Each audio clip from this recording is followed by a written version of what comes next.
And we'll take a break after the third case.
The Honorable Judges of the United States Court of Appeals for the 10th Circuit. Hear ye, hear ye, hear ye. The United States Court of Appeals for the 10th Circuit is now in session. All those having business before this honorable court may now draw near, and they will be heard. God save the United States and this honorable court. Please be seated.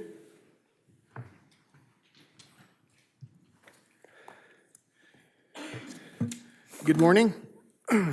I'm presiding by attrition. Judge McHugh couldn't make it, so she's joining us by Zoom and asked me to go ahead and preside today, so it would be a easier proceeding. But I'm here with Judge Rossman from Denver. I'm up from Roswell, New Mexico. Judge McHugh's joining us by Zoom from Salt Lake City. So we'll go ahead and call the first case, 25-9536, Turcios-Ortiz versus Bondi. Counsel, please proceed.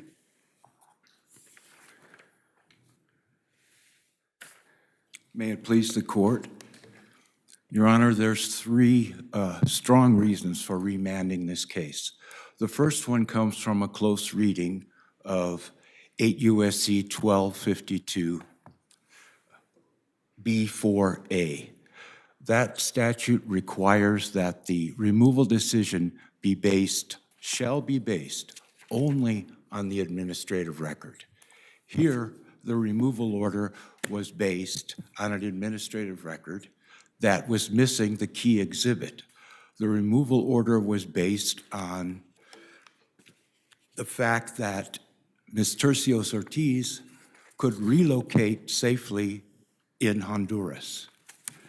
And that decision was based solely, entirely on Exhibit 9, but Exhibit 9 is not in the record.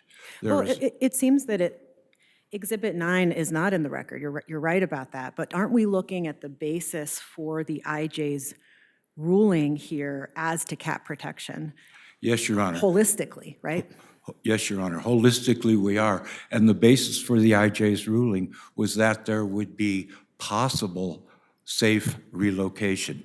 Then the BIA changed that to without notice, without any factual basis.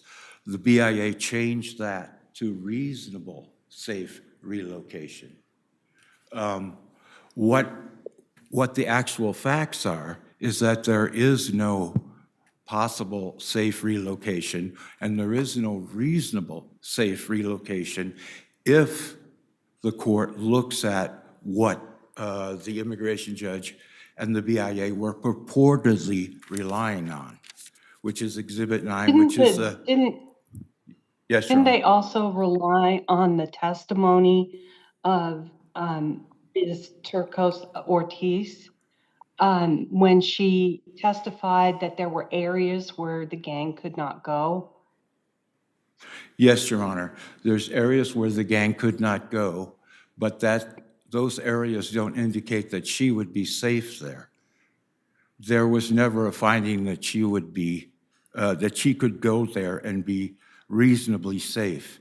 And in fact, as a matter of law, the standard is not possible safety and not reasonable safety, but under the Torture Convention, it's under 8 CFR 208.16C, which means that relocation, the applicant must be able to relocate where it is likely that she will not be tortured. And so without citing the correct standard, it's difficult to know exactly what the judge meant. Possible relocation is definitely not anywhere in the regulations or the case law. Reasonable relocation has to do with withholding of removal. Well, counsel, what I'm struggling with is how to read the law that provides eligibility for cat protection, which has a number of factors to it. One of them is the one that you're pressing here today that was based on Exhibit 9 and perhaps a mischaracterization of Exhibit 9. But there are other factors in that list that would provide for eligibility or not for cat protection. And the IJ seemed to have considered other factors in addition to the one that you're pressing. And as I read the BIA's order, because it's a single judge order and we can look more to a fulsome presentation of the IJ's reasoning, that the BIA incorporated all of that as well, that there was sort of a broader reasoning for why cat protection was denied or your client didn't satisfy her burden to show she was eligible for it. So how should we be thinking about that? The problem with that finding is that the definition of torture was not employed. That's a different issue now then. That is a different issue that you're raising. Yes, Okay. but it comes to that point where the IJ said, gee, there isn't sufficient evidence here of torture. But you didn't present that argument before the agency, did you? I don't think we had a holding on that exactly from the IJ, but we did argue the definition of torture, yes, before the agency. That's at page 19 of the administrative record. And that really is the problem, because the IJ said the evidence is not sufficient for to rise to the level of torture. And the evidence is not sufficient to show willful blindness or government acquiescence. But nowhere is any discussion of facts applied to the standard for willful blindness. Nothing there in the decisions. And then when we come to what the sufficiency of the evidence of torture, the actual definition of torture is never cited, never relied on. And the point we're trying to make is that If that definition is relied on, then according to the case law, mental torture needs to be considered. Not just the case law, but according to the black letter law of the definition. Do- Well, do- I'm sorry, go ahead. No, you please. If that was true, wouldn't every case where there was a threat be a case of mental torture? And everybody would then qualify for cat protection? That's one way to look at it, but we do have the Vatulev case here in the 10th Circuit that talks about a certain test for when threats rise to the level of persecution. It's an asylum case. It deals with persecution, but it still provides a guide. And it says when these threats are imminent, when these threats are prolonged. And also the regulation deals with the fact that the threat has to be prolonged. Well, And the case law- you have a finding that there was no imminent threat, right? The agency found there was no imminent threat. The agency did not make that finding. The agency simply made the conclusion that Ms. Turcios did not qualify for the torture convention. It was just a conclusory sentence. The government made the argument in their briefing that it wasn't imminent. But that's really a factual question. It needs to be decided by the fact finder. In this case, the fact finder really didn't entertain mental torture, didn't entertain the Vasilev decision to see if it was imminent and prolonged and intentional. And but the fact The fact finder did rely on the fact that even when she refused to deliver drugs, there was 3 months where no one interfered with her or carried out any threats against her. Isn't that relevant here? I Both think, in terms of duress and in terms of cat. I think, Your Honor, you're correct. It is relevant, but 3 months during COVID is a rare and different situation. There was a pause during COVID. She was able to negotiate a pause during COVID, and during that time, she planned her escape. She staged her escape. And she left during that 3-month period at the end of it. And so it's not really that everything was fine for 3 months. Everything was paused for 3 months. But she knew if she stayed, she would have to go back to that type of forced labor. Do you agree that the BIA's decision incorporates all of the IJ's reasoning with respect to the cat Yes, Your Honor. protection? Yes, it does. And if you agree with that, and I think that is how I read the record too, the IJ provided several reasons for determining that your client did not establish a likelihood of torture. And the Exhibit 9 related reason, the relocation reason, was only one of those reasons. And so what I'm struggling with is why we can't conclude that the BIA's ultimate cat determination is unsupported by substantial evidence here. If in fact, to determine whether cat is appropriate, you have a number of non-exhaustive factors. The IJ relied on many, not just the one that you're challenging. And to agree with you, it seems we would have to read the record differently than the one that we have.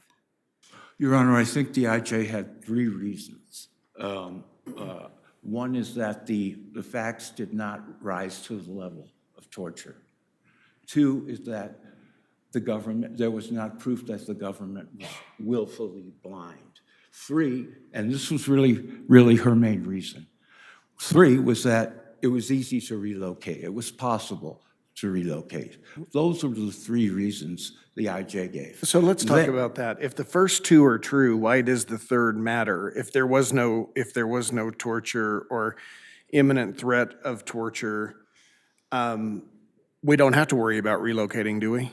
Relocating generally only comes becomes relevant when somebody is likely to be tortured when they return to their hometown or a certain area of their country. Correct. And Your Honor, first of all, the main reason that both the BIA and the IJ gave was safe relocation.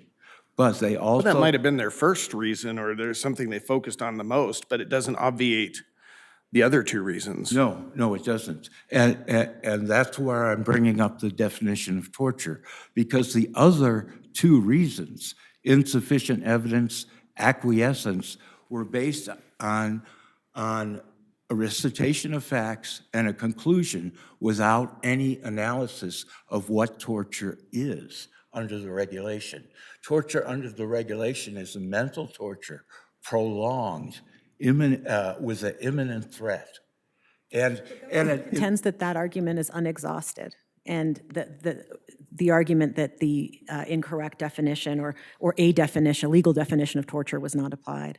Why should we disagree with the government and agree with you that the argument is in fact exhausted here?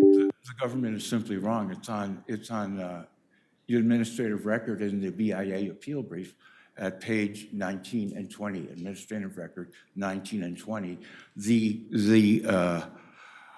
The appellant's attorney says very clearly, quotes very clearly, first of all, the definition of torture, which never happens in any other, yes, Your Honor. Go ahead.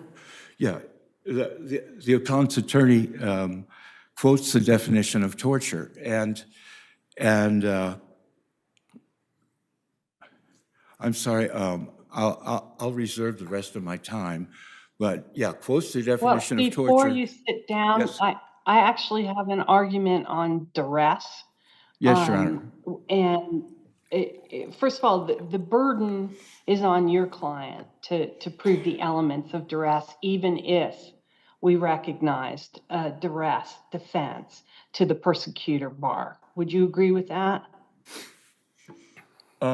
Yes, the way the regulation is at 208.16 D2. And what the regulation says is first, there's an allegation of a particular serious crime. And then second, there's an opportunity for the applicant to rebut. And then a balancing takes place. And so during that rebuttal, yes, duress traditionally would have been considered in the totality of the circumstances. The new case... Again, the question is burden. It would have been your client's burden to meet the elements if we recognized a duress defense to the persecutor bar. The elements that we recognize: an immediate threat of death or serious bodily injury, a well-grounded fear that the threat will be carried out, and no reasonable opportunity to escape the threatened harm.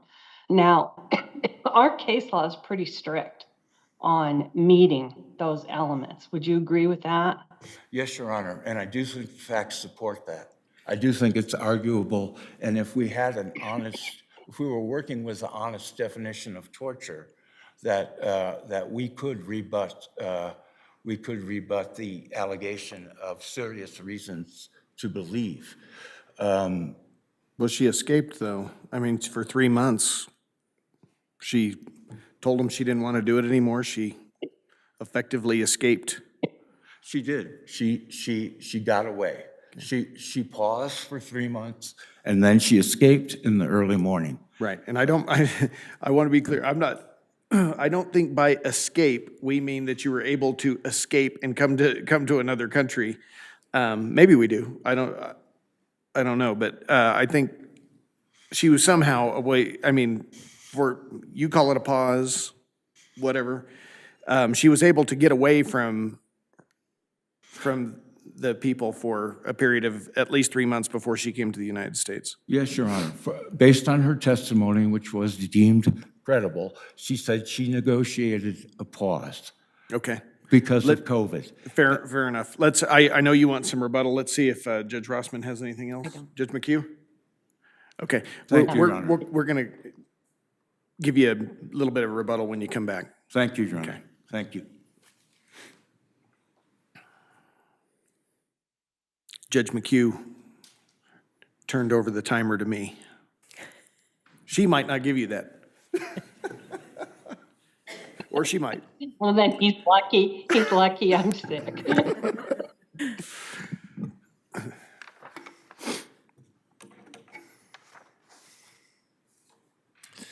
It please the court, Your Honors. Tim Remitz on behalf of the United States Attorney General.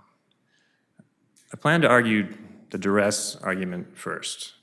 I know we're in receipt of petitioner's motion to supplement the record in light of the new BIA decision, and we don't oppose supplemental briefing. However, we also believe the board has the correct statutory interpretation of this issue.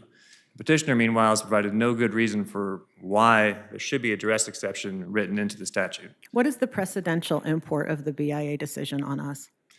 Well, post-Loper Bright, it's just persuasiveness. And I think they do provide persuasive reasons for why there is no duress exception to this statute. But also just going on the party presentation, petitioner's also not provided any reasons. He's analogized the particularly serious crime statute. I don't think he's pointed to any case where they've considered duress in that statute either. So if his argument is to import that statute onto this statute, then that's a non-starter as well. But going to why there should not be duress. Why shouldn't we do what the Ninth Circuit did and say, even assuming that without deciding that there is a duress defense, there's not evidence that was put forward here that could possibly meet the duress defense. If the court as wants we've to, interpreted. if the court wants to proceed that in that manner, the government will not object to that. I mean, we knew that is how a lot of these courts have addressed it, by skewing the larger issue in like the Urbina, the Sixth Circuit case petitioner cites, and just finding there is no duress on the merits here. But the government did not proffer that because there's no fact-finding below on that issue. Do you agree that the... Well, but you've got to put... No, please, Judge McHugh, continue. You've got to put on enough for the court to find facts, right? I mean... Correct. That's what those other cases have also decided, is that it didn't even raise the issue. I'm sorry, Judge Rossman. No, please continue. All right. Oh, I'm okay. done. My question was if we agreed that there's no duress exception as a matter of law and found the new BIA decision persuasive, why wouldn't the fact of duress still be part of the circumstances that an IJ has a duty to consider in deciding, on a case-by-case basis, whether there is a serious non-political crime at issue? Well, the BIA kind of goes through that as well, and that's why the government also cited to Aguirre, because it addressed a similar argument. That was an much older case. Much older case by the Supreme Court, but the Ninth Circuit below had imported a new factor to consider. In that case, it was the risk of persecution. And the Supreme Court explained in so many words, why would that be relevant when we're looking at, one, just the nature of the offense? That is, what kind of common law character does it have? Shoplifting versus burglary. Is that what the nature of the offense make it serious? And is it proportionate to any political aspect? That's the entire inquiry, with the exception of also, was there a crime committed, which is just a probable cause standard.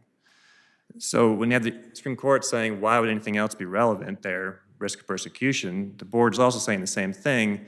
Why would that be relevant to this inquiry here? And that's when they get into the part about the criminal proceedings and how that would work into immigration proceedings. And they state that even in criminal proceedings, it doesn't controvert the elements of the offense that have been committed. And so meanwhile, when this statute is just asking about commission of an offense, why would duress even be relevant, as the Supreme Court likewise said about the risk of persecution? And beyond that, they have the textual argument stating that it's not in the statute, that you shouldn't write words into the statute that aren't there, and that's what Madam Negussi, the Attorney General, came to the same conclusion for the persecutor bar.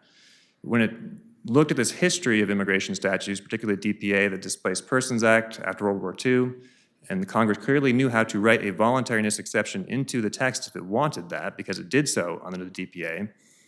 And the saying here, it did not do so. It's just looking at commission. That's a very specific inquiry. It's also a probable cause standard. It's not even asking for a conviction. It's just saying, are there reasons, serious reasons, to believe a crime was committed in this case? And that's all it asked for. And then whether there's a political aspect. So I think matter of Goosey is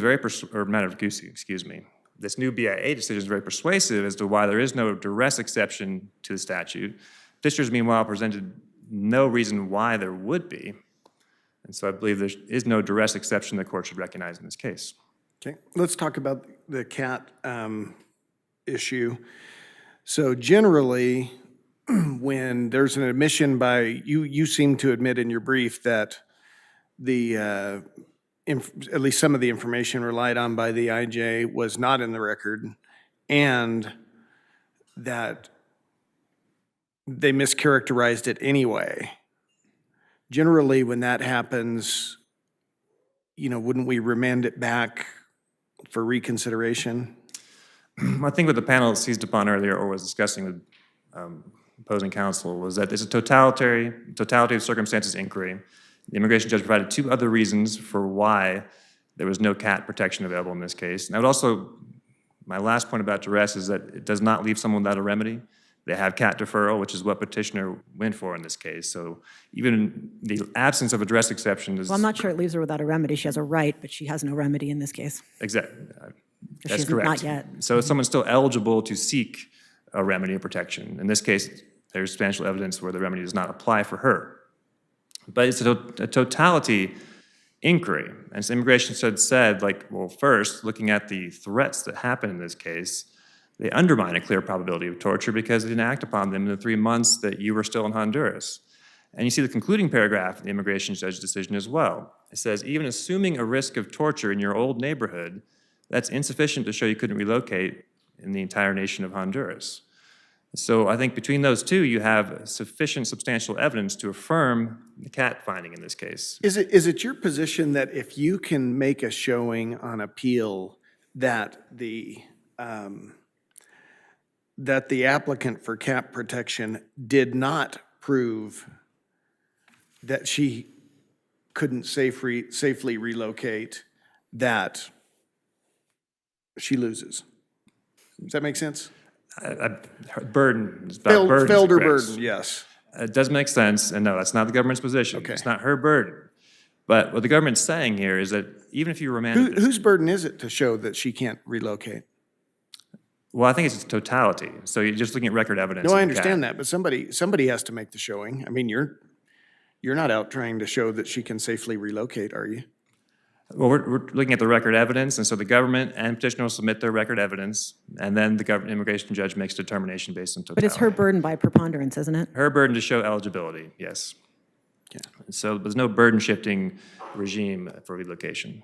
Right, and I guess that brings me back to what the burden is on her. So is it your position she has not met her burden with respect to any ability to relocate? It's correct. And the clear probability of torture, she hasn't met her burden, it's all part of that inquiry. Understood. Well, okay, so let's go back to that. So we were talking with your opposing counsel. I was talking to him about the three things that the IJ was considering or appeared to be. Imminent threat, whether the acts amounted to torture in the first place, and the ability to relocate. If you find that any one of those of the first two I talked about are absent, do you ever even get to the relocation principle? No, I don't think so. It's totality. You can find there's substantial evidence. If that evidence supports the decision, that's substantial evidence in support of the immigration judge's decision. We also note, as far as this missing report goes, when petitioner gets to the 2023 State Department report in their reply brief, it doesn't change anything. They discuss the report, and they say they take extractions from it about generalized crime. But generalized crime is not sufficient for a CAT claim, so even under petitioner's theory, there's nothing to remand for, because if this had been submitted into the record as an exhibit, it doesn't support her CAT claim. And actually, the lines she cites don't support it, because it just points to generalized crime. She has to show a particularized risk she would be at a risk of torture in this case. And that's what the immigration judge is looking at, saying, well, these gang members threatened you, but then they didn't do anything about it. So there's no particularized risk of torture in your case. And meanwhile, this happened in your neighborhood, as the concluding paragraph states, and not throughout all of Honduras. Nothing shows that this would occur to you throughout all of Honduras outside of your old neighborhood. But the analysis that we have to do is bound by how we review an administrative record, right? This is not a harmless error analysis. We have to look at the totality mediated by Chenery principles and what the administrative record allows us to conclude the IJ actually considered. Is that fair? That's correct. Okay, so with those principles in mind, I don't think we could agree that just because one factor isn't satisfied by preponderance, we can kind of cobble together the record in support of the denial of the petition here. You have to point us to what is it exactly that the IJ relied on that would make the error, which you seem to have acknowledged in footnote 7 of your brief, not dispositive here. Well, the other two aspects of the immigration judge's decision, what we would point to, the analysis of the threats and saying they were undermined or clear probability of harm, and you get past the exhibit and the immigration judge's concluding thought that this just happened in your old neighborhood. There's Honduras outside of your old neighborhood, and so why would there be a clear probability of harm throughout Honduras in that case? And that's the record evidence in this case. Would you agree that remand would be required if it was the record supported just exclusive reliance on the 2023 Human Rights Report? Well, I believe this court also recognizes futility of remand. And so that's why we're arguing also futility in this case, because that's why I pointed the panel earlier to the reply brief. What is in that exhibit, missing exhibit, that would have changed anything in this case? Nothing. And also you have, when you remand, it would go back to the record evidence. The board would look at this exact same evidence again and say, well, you had this testimony about gangs who needed you to go into a neighborhood because you couldn't go there, and you don't know the name of the gangs. You're not certain about which gang you were participating with. So the board to make, what would be the record evidence that the board would look at on remand to say, you've established a CAT claim in that case? And the court's looking at the same record evidence, and that's why we say you can still find substantial evidence supports the agency's determination in this case. How do we know that if the district court didn't mischaracterize or misread the report, that the decision wouldn't be different? There's just nothing cited at all for even a clear probability of torture. Everything undermines it at every step. So that's what the court could be confident there would be no difference in this case, because Petitioner never even pointed that themselves. They look at the definition of torture, the definition of acquiescence, and that's what they're trying to put together for the court, these unexhausted claims, because they really have no great response to the absence of record evidence of a clear probability of torture.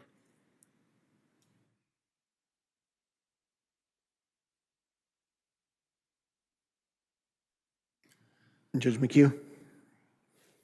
I don't have anything. Judge Russman? Don't, thank you. I don't have anything for you, Thank you, Your counsel. Honor. Thank you. Let's give the appellant a minute and a half here.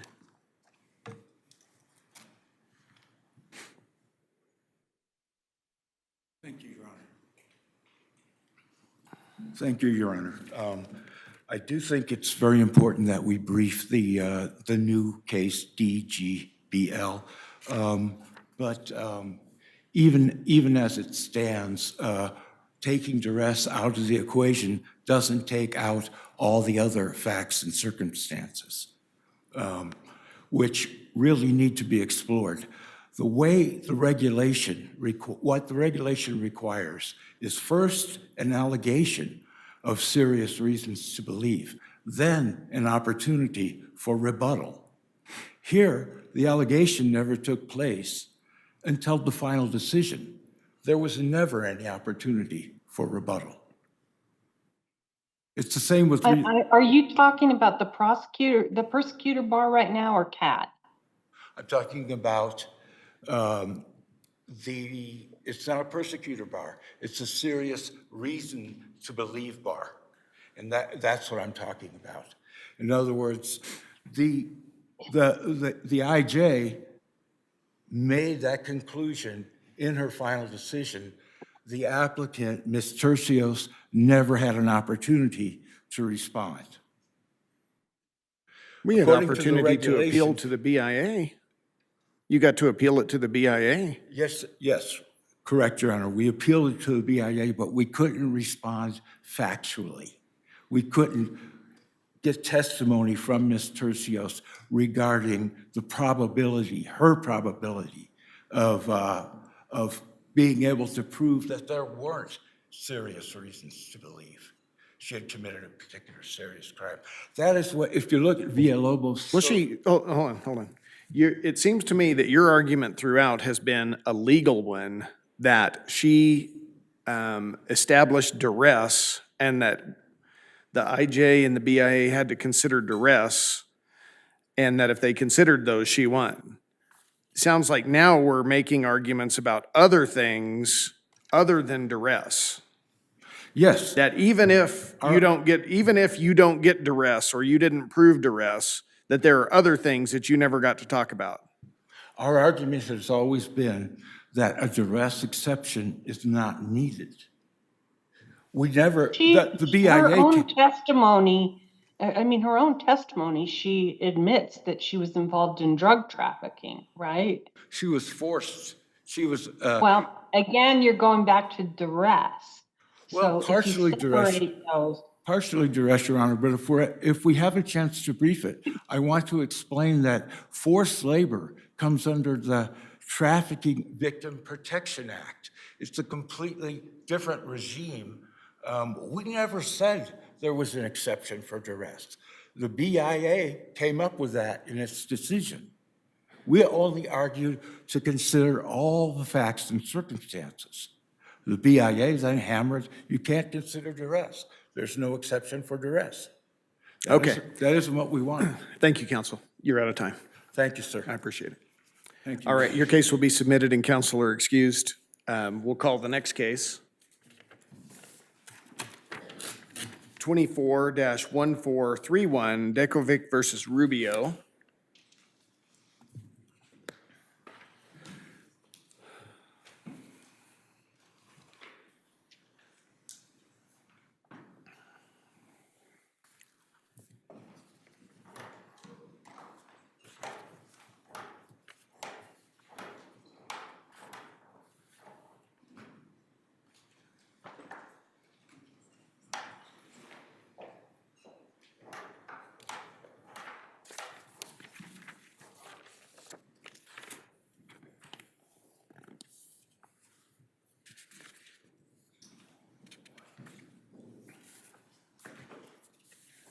Counsel, you may proceed.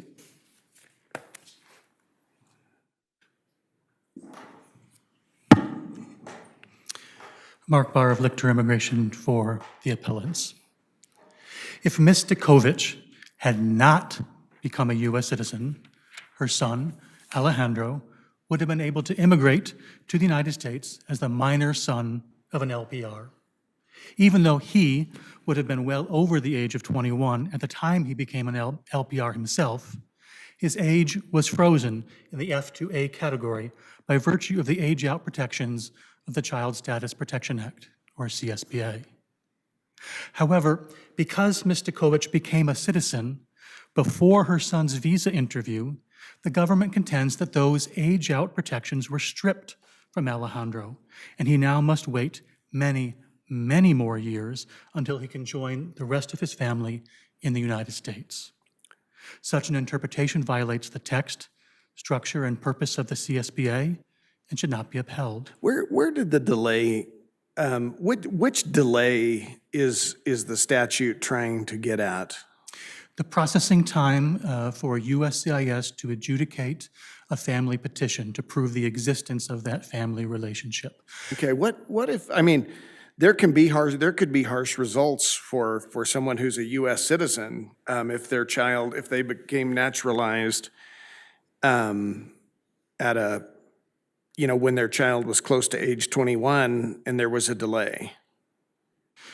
Well, no. If a person is a U.S. citizen and they file an I-130, a petition for their child when they are still under 21, CSPA will freeze the date, the age of that child. Based on their biological age. Yes, that's Right, okay. 1151 F1.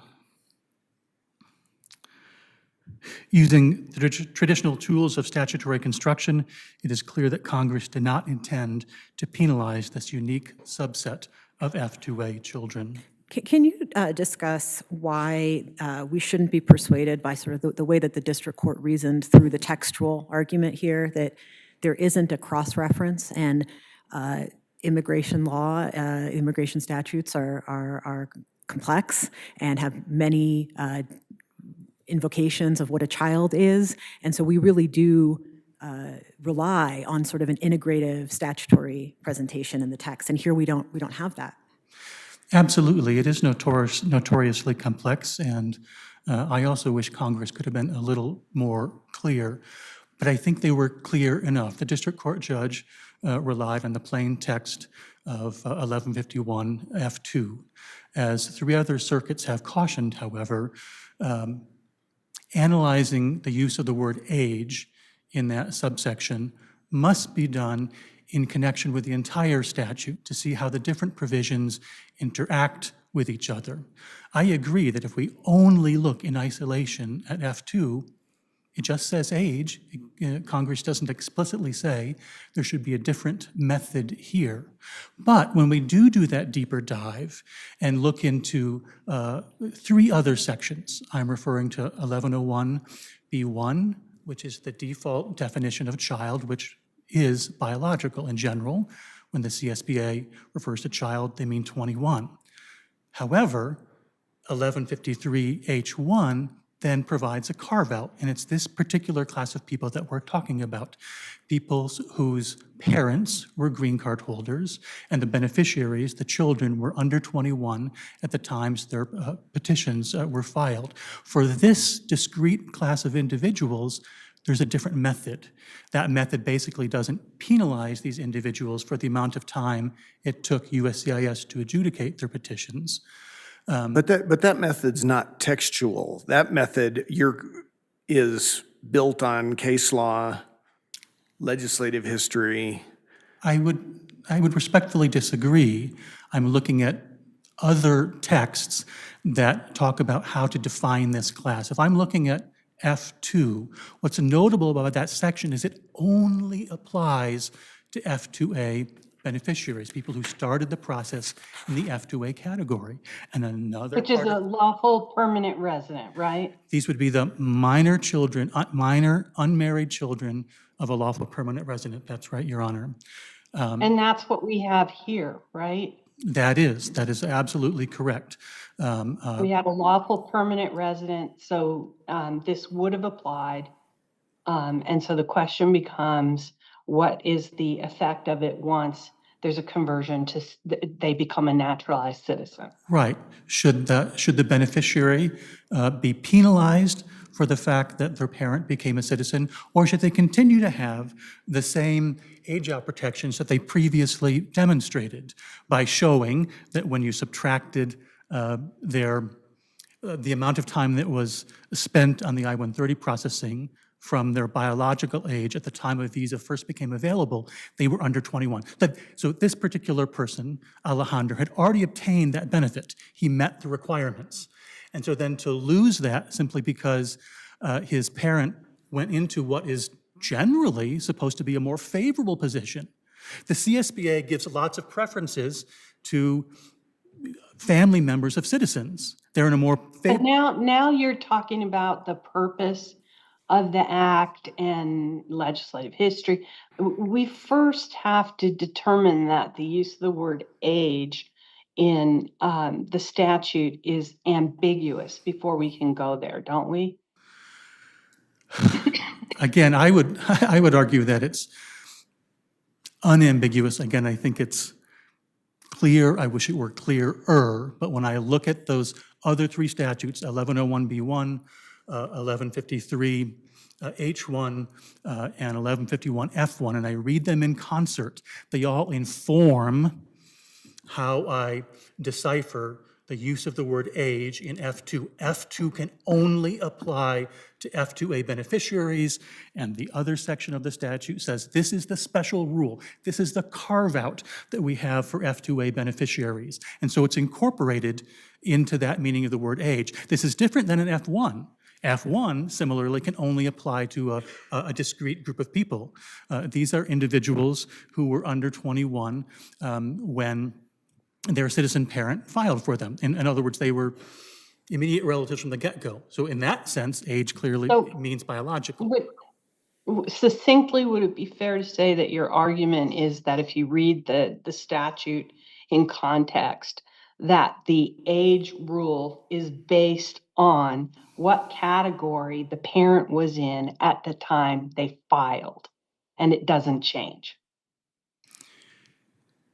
So Yes, because once, the parent here was an F2A applicant, they are in 1153H1, and they stay in that category because that's what they were when they filed. no, No, they it's don't. not right. Oh, No, they don't stay in the category, but the rules for deciding when they might convert to another category still rely upon that modified age calculation. Here, we're talking about a conversion, which we think should have been from F2A. yeah, I think we're saying the same Okay. thing, which is that if you qualified because you filed F2A as a lawful permanent resident for a calculation based on 1153H1, that is how age is calculated. And my point is that calculation rule doesn't change just because you're naturalized during the waiting period. That's right, yes, I would agree with that, yes. And do you, your argument is that the text is unambiguous, correct? Yes, And that the reliance on the statutory scheme is a perfectly appropriate place to look, notwithstanding the absence of a cross-reference. Is that your argument? that's correct, yes. And why? I mean, I think I'm a little bit stuck on that. It was the question that I asked you earlier, and it seemed to be most persuasive to the district court's reading of the text, that to endorse the argument that you're making, we would expect to see a cross-reference in the text, and we don't. Once again, I wish it would have been more clear, but we do see, we see the connections, we see the connective tissue between these different statutes. F2, for example, references F1. F1, in turn, references the default definition of child, under 21, the biological age. But then 1153H1, we know, modifies 1101B1. So by connecting the dots, I think it does implicitly cross-reference other statutes. It says, because this category of people in F2A is limited only to F2A, by connecting those dots, I must use the age calculation that Congress carved out for F2As. And once a person has achieved that protection, they met the requirements, they did the math, they're still under 21, they sought to acquire within a year, they don't lose that. So what this is really complicated, and you're doing a really good job. What concerns me is that you want to pick and choose on what rights sort of go to your client. You want the age for someone who applied under F2A to apply, but you want then for the applicant to convert over into the process for a naturalized citizen where there wouldn't be a wait time, right? Correct. And that seems contradictory, doesn't it? I mean, No. if you want to freeze them in F2A status for age, shouldn't you freeze them in F2A status for everything? That would be great. If my client was stayed stuck in F2A, he'd be here now. But he didn't stay stuck in F2A. No, I understand that, but that has implications beyond this case. Because in other cases where somebody might be coming through the process, they might be stuck with a waiting period where they wouldn't if they moved into a naturalized citizen. F1, is that right? You're gonna have to help me where you're Where are you headed on this? I'm not sure. Well, I'm just saying in some instances, the argument that you're making could work against somebody. I don't Well, think so. if they Okay. if they freeze an F2A status, am I understanding correctly that they would have a choice on how it's calculated? So nobody is arguing here that their category remains at F2A. The options here are either that F2A converts to immediate relative, that's our position, as long as they satisfy the criteria under 1153H1, or they're converted in the government's interpretation to F1, which is another non-immediate relative category. And the reason why they do that, and that's all based on the age calculation. Correct. Right. And which age calculation applies? You want the age you want the naturalized citizen benefit for they becoming a citizen right now, or they get their visa right now, but you want the age calculation from the F2A person, right? Yes, the age calculation sticks to them. It doesn't go away. They met the criteria. Congress meant for them to have it. Under the government's interpretation, it's taken away from them. Right, And no, I get that. And so I guess my whole point, which I haven't made very clearly, is what you're asking for is we end up cobbling together two different kinds of status here. We use the age from someone who has applied for a visa under the permanent legal resident category. And then, but ultimately, they get their visa because their parent was naturalized as a citizen, because it converted. It happens all the time that there are conversions of all different types. That's not an issue. There's no problems with conversions. Oh, I agree. Right. But you only Well, want to if- convert if- part of it. No, I want to convert the whole thing. I want to keep the age-out protections they were given for having satisfied the criteria and not penalize them when their parent naturalizes, which creates this weird group of people. All other F2As will be able to take advantage of that. F2As whose parents never naturalized, F2As whose parents did naturalize, but even under using the biological age, they're still children. They get those age-out protections. But this little donut hole of people are penalized, and that's what I'm saying is unfair and is frankly not grounded sufficiently in the statute. The CSPA's, turning away from the text to your sort of more purpose-driven arguments, I mean, if the CSPA's purpose is to avoid bureaucratic processing time, you don't want to avoid the delay caused by bureaucratic processing time. Here, do we view naturalization in the same way? I mean, naturalization doesn't seem to be the sort of harm that the CSPA is targeted at ameliorating. No, I see that I'm out of time. Can I? Oh, please finish. Yeah. No, the processing time of a naturalization application has no bearing on any of It's not these that's issues. not my question, not the processing time of the naturalization application, but the CSPA's purpose is the delay associated with bureaucratic processing time should Yes. not be held against the applicant. Correct. And here, naturalization is unlike bureaucratic delay caused by processing time, But, right? It's different, but the consequence of the government's interpretation is that this person moved from a situation where, you're right, they were protected from not being penalized for bureaucratic delays, and then move into a category where they lose that protection. They now suddenly are harmed by those bureaucratic delays. And I think it's clear from the purpose of the CSPA that Congress was trying to avoid that. Okay, thank you, counsel.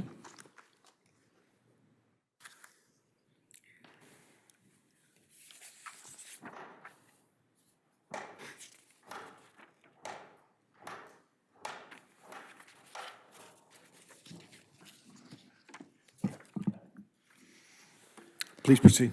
Good morning, Your Honors. May it please the Court, Christopher Giger on behalf of the U.S. Secretary of State and Director of the National Visa Center. Your Honor, I have 2 points. First, as a threshold matter, this Court still should hold that The plaintiffs here have not challenged a final agency action because the initial visa classification is not the culmination of the agency's decision-making process. Let's talk about that for a second in relation to the other circuits that have passed on this question. So in Cuthill, that was similarly procedurally postured to the case here. Do you agree? Yes. Okay. So there was no final agency action issue there.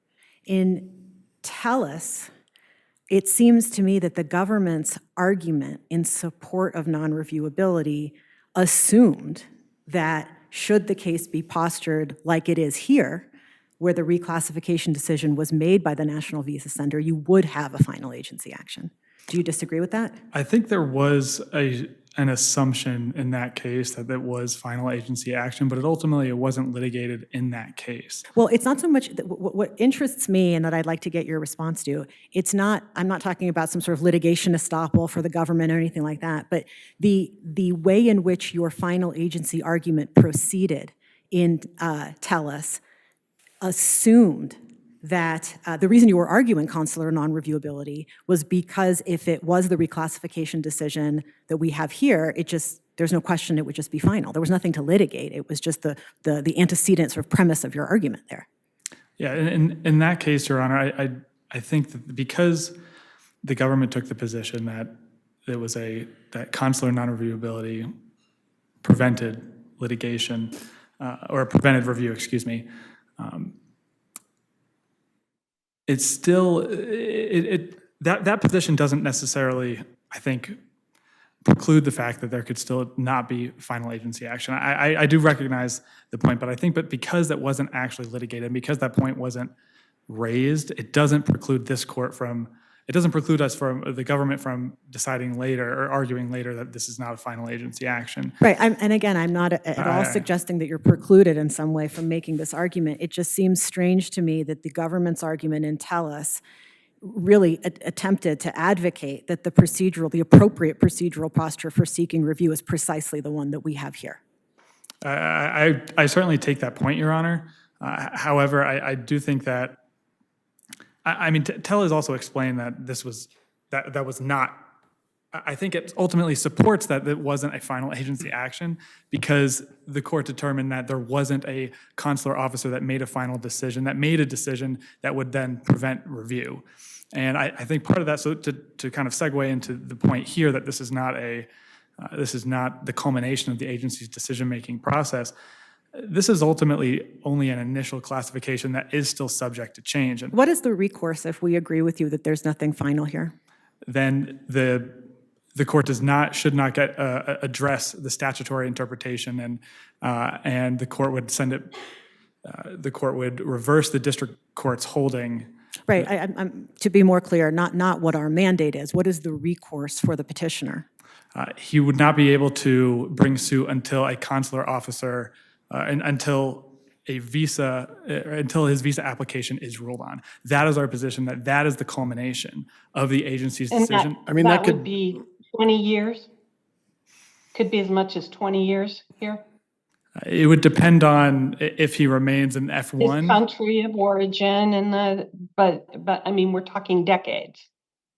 Potentially, and it would ultimately depend on the priority date and whether or not Mr. Jimenez would remain in the F1 preference category or if he would get married and change to the F3 preference category, which at that point ultimately is part and parcel to the fact that this is not the final decision because it is still subject to change.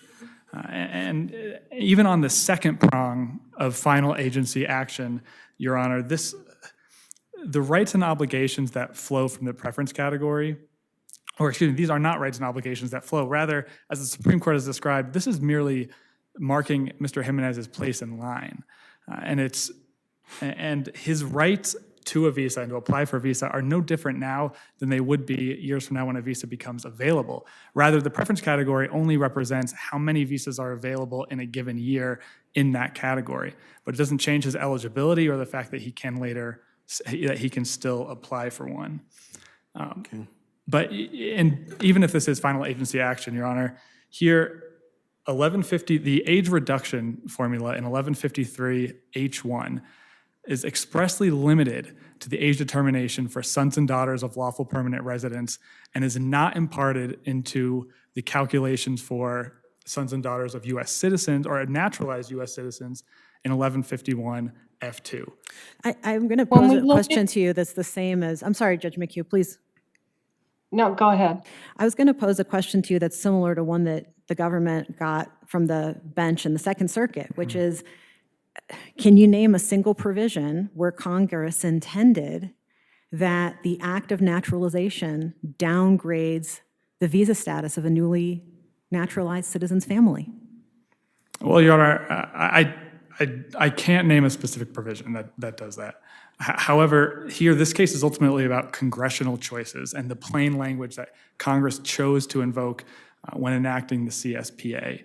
Congress explicitly chose to limit the age reduction formula in 1153 H1 to only 1153 A2 A and D, which is not applicable here. That's specifically for sons and daughters of LPRs.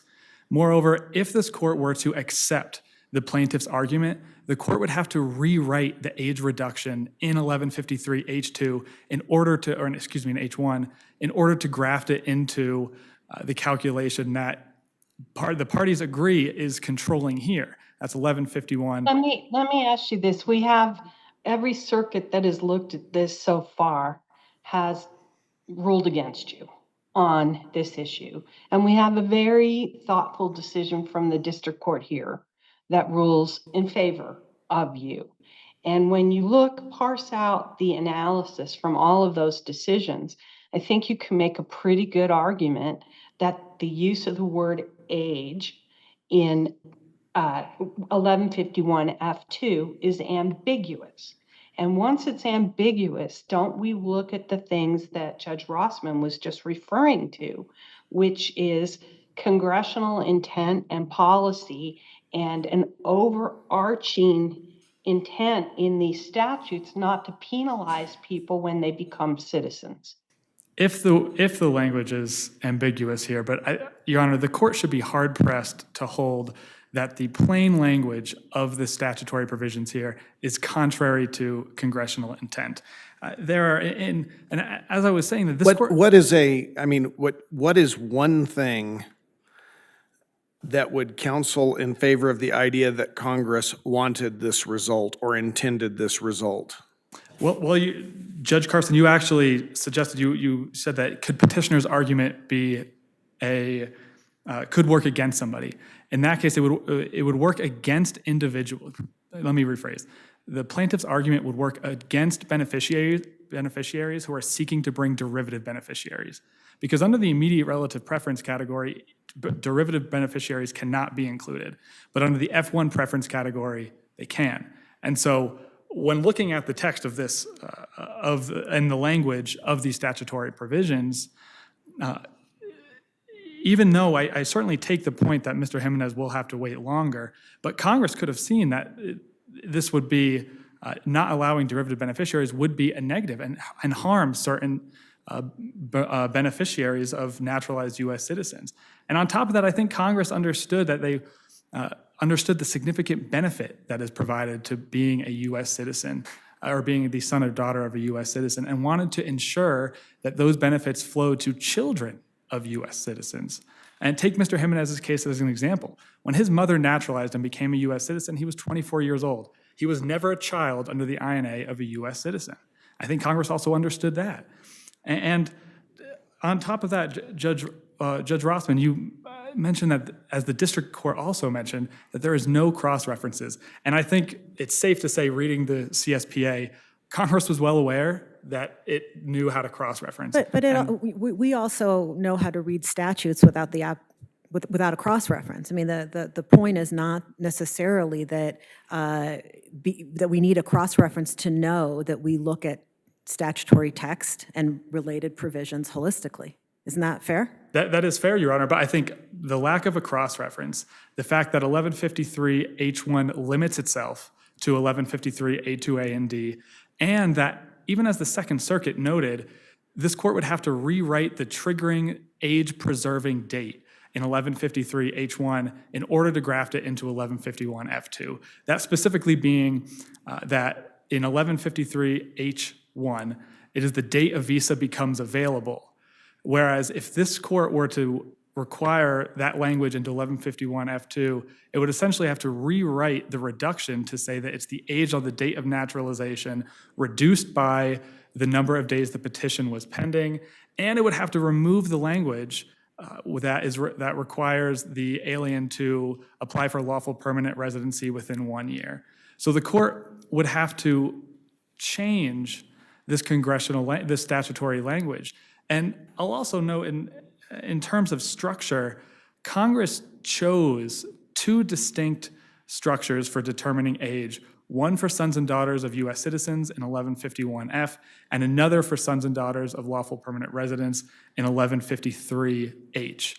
These are distinct provisions, and when the court looks at 1151F1 and F2, there is no indication that the age reduction formula for sons and daughters of lawful permanent residents is imparted onto that. And I'll even note, Your Honor, my friend on the other side noted that this court would have to imply that there's cross-reference and connect the dots, and that there is some sort of connective tissue that the court would have to assume. But there is no language that the plaintiffs can point to that actually connects the two together. So if we're writing this decision in favor of the government in the face of several circuit courts that have grappled with this difficult question and reached a different conclusion than the one you advocate, what is it that you would urge us to say about those decisions and why they are incorrect? Similar to what the district court said, Your Honor, that the plain language is what controls and that the statute is not ambiguous. And even looking at the context, it still favors the government's interpretation. Well, context does not need an antecedent ambiguity conclusion, right? We're looking Yes. at the full context. We don't have to find anything ambiguous to look at the context, right? So, yes, Your Honor, and so here I would urge this court to first hold that the plain language is controlling, that Congress understood, because the CSPA, I'll also note, all of these provisions that we're talking about were enacted together. They weren't enacted in piecemeal fashion, so Congress did have the opportunity to have all this language in front of it, tinker through the language and look at the different situations that will arise, and still chose to not impart that age reduction. And so I would urge this court to disagree with the first, second, and ninth in the sense that the plain language here does control. 1151F2 makes no mention of the age reduction formula. 1153H1 sufficiently or explicitly limits itself to only sons and daughters of lawful permanent residents. And Congress chose to make, this case is ultimately about congressional choices, and Congress chose to make these distinctions. So unless the court has any further questions. Judge McHugh? No. Thank you, counsel. Thank you, Your Honors. The case will be submitted and counsel are excused. We'll call our next case, and I'm going to apologize to the appellant in advance. 25-1019, Mighell versus HPG Pizza One. You can correct me when you come up if I got that wrong, and I won't do it again.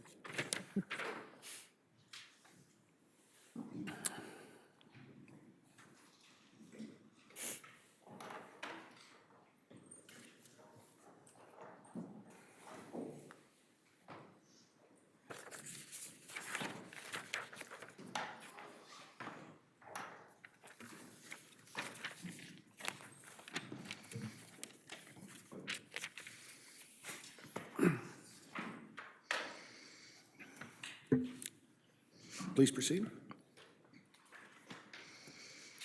Good morning. May it please the court, Laura Farmold on behalf of Appellant Steve Mighell, a pizza delivery driver who worked for Appellees, owners and operators of Papa John's franchise restaurants. Sounded like mile to me. Okay, Yes. got it. Go ahead. I would like to reserve 5 minutes of my time for rebuttal. We'll do our best. Yeah. Go. Today, we ask the court to reverse the district court's decision because the dismissal of Mr. Miles' FLSA claims was based on two distinct misunderstandings or misapplication of the law that resulted in math errors. I'm going to interrupt you before you get to your two substantive points. What is the order on review here? The district court resolved this under 12B1. So it's a subject matter, lack of subject matter dismissal for failure to allege standing, it seems. Your briefing and your friend's briefing seem to be merging 12B1 and 12B6 standards. So can you help me with that threshold question of what do you understand the ruling before us to be? Yes, thank you, Your Honor. So in our briefing, we did note that we believed what the district court did was a 12B6 standard, but even looking at it under the 12B1 subject matter standard, we believe we are still successful. And so that's what we focused on in our briefing, was looking at it under the 12B1 standing. Don't we have to look at it under either 12B6 or 56 when the merits issue is inextricably intertwined with the standing issue? I mean, isn't that our case law? It's not a 12B1 issue, is it? We agree. It is actually a 12B6 issue. Yes. Well, it could be a 56 too, right? We don't think that Rule 56 applies here. The district court did look at the declaration and pay stubs outside of the pleadings, but it did rely on Mr. Miles' estimates when it made its conclusion. So it only relied on the information provided in the complaint to reach its ultimate conclusion. So you disagree that the pay district stub- court relied on, oh, sorry, Judge McHugh, go ahead. Well, the pay stubs were referenced in the complaint, weren't they? So even under a 12B6, would the court be at liberty to consider those? I don't believe the pay stubs were referenced in the complaint. I believe Mr. Miles alleged that he was paid approximately $10.60 per hour. He actually references the pay stubs, but I have to find the site. But you didn't object to the consideration of the pay stubs, did you? That's correct, Your Honor. We just noted for the court that we thought the proper standard was 12B6. I apologize, it derailed you. So your two points. No, that's no problem. The first being that the court improperly included the tip credit when it was looking at Mr. Miles' FLSA minimum wage violation. And that is because no employer subject to the Colorado Minimum Wage Act can claim an FLSA tip credit. The second error is... Well, they didn't claim a tip credit under the FLSA, did they? That's correct, Your Honor. And they admit that they never sought a tip credit, which they would have had to do, I believe, under Section 203M. Yes, that is correct. And because they did not claim a tip credit and they did not comply with 203M's requirements, they are not permitted to count any tips the employee received towards their minimum wage obligation. And we know this. Or for anything, right? That's they also can't consider it as to the tools of the trade for the car use. Is that correct? Whether or not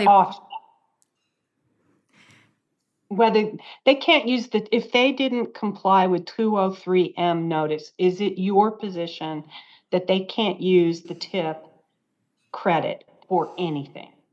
That's correct, Your Honor. And what the court did in calculating whether or not Mr. Mighell had shown an FLSA minimum wage obligation was use the full $13.65 an hour calculation to subtract the estimated kickback of $4.58 to show that he was not below $7.25 an hour, but this is not proper.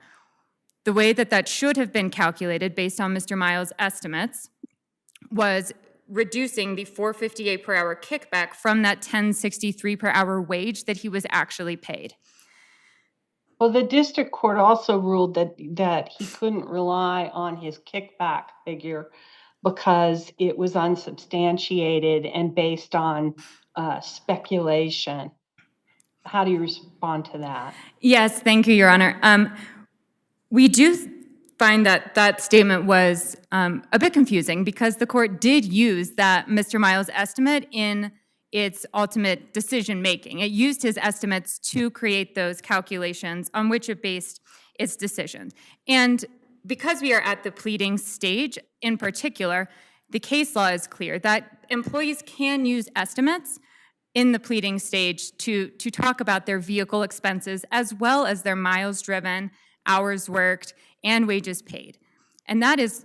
Who has the burden to keep track of the expenses for mileage and car maintenance? Yes, thank you, Your Honor. That burden falls on the employer. How are they supposed to keep that? Did your clients provide them with any records? Is that alleged? I mean, how's the employer supposed to know how your client's Prius drives versus my client's Ram 2500 that gets 8 miles to the gallon in town? Yes, and we do not contest that it would be difficult to calculate actual expenses, but it is the employer's obligation, and that is clear in the statute. And as Judge Kethledge noted in the Parker decision out of the Sixth Circuit and looking at this issue, it is the employer's obligation. And they could have done several things to avoid this issue. They could have decided not to shift the enormous cost of owning, maintaining, and fueling a vehicle onto their minimum wage workers. They could have chosen to purchase a fleet of vehicles themselves for their workers to use. They could have also chosen to provide a platform for their employees to provide receipts, to be able to look at the actual costs that their employees were incurring. But none of that happened here. And so... What's the relevance of the IRS mileage credit, or whatever they call it? The IRS standard business mileage rate? So Yes. the relevance is not huge here at the pleading stage. The plaintiff can rely on the IRS standard business mileage rate for an estimation of what his vehicle expenses were.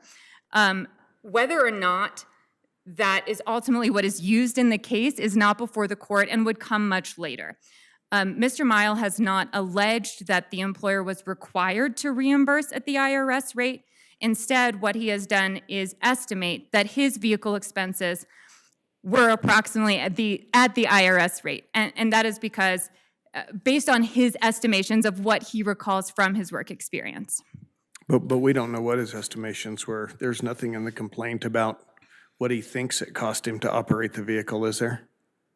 Not about what he thinks it cost him to operate the vehicle, but what he used was the IRS standard business mileage rate as his estimate of what it cost him to operate the vehicle.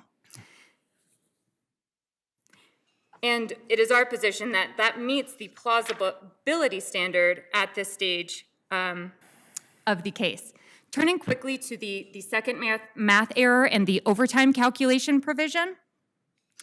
And the court misapplied the tip credit to Mr. Mighell's overtime claim because an employee's regular rate can never be less than the full state law minimum wage. In this case, while Mr. Mighell was employed with HPG, the state law minimum wage was $13.65 an hour. The court used the $10.60 per hour tipped wage rate to make its calculation. However, the statute is clear, and as well as the case law, that a regular rate is the cash wage that the employer pays plus the amount of tip credit taken, which in this case would have been $13.65 an hour as the base regular rate, as opposed to the $10.60 an hour that the district court used to make its determination. And are you saying that they couldn't take any tip credit on the overtime calculation? The employer is not permitted to take a tip credit. That's correct.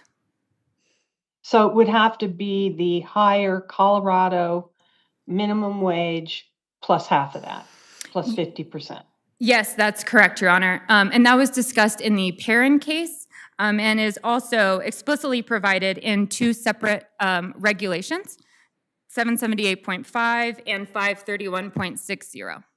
So is it, if I understand your argument, you're saying that an employer can never take a tip credit if they pay a cash wage greater than the FLSA minimum?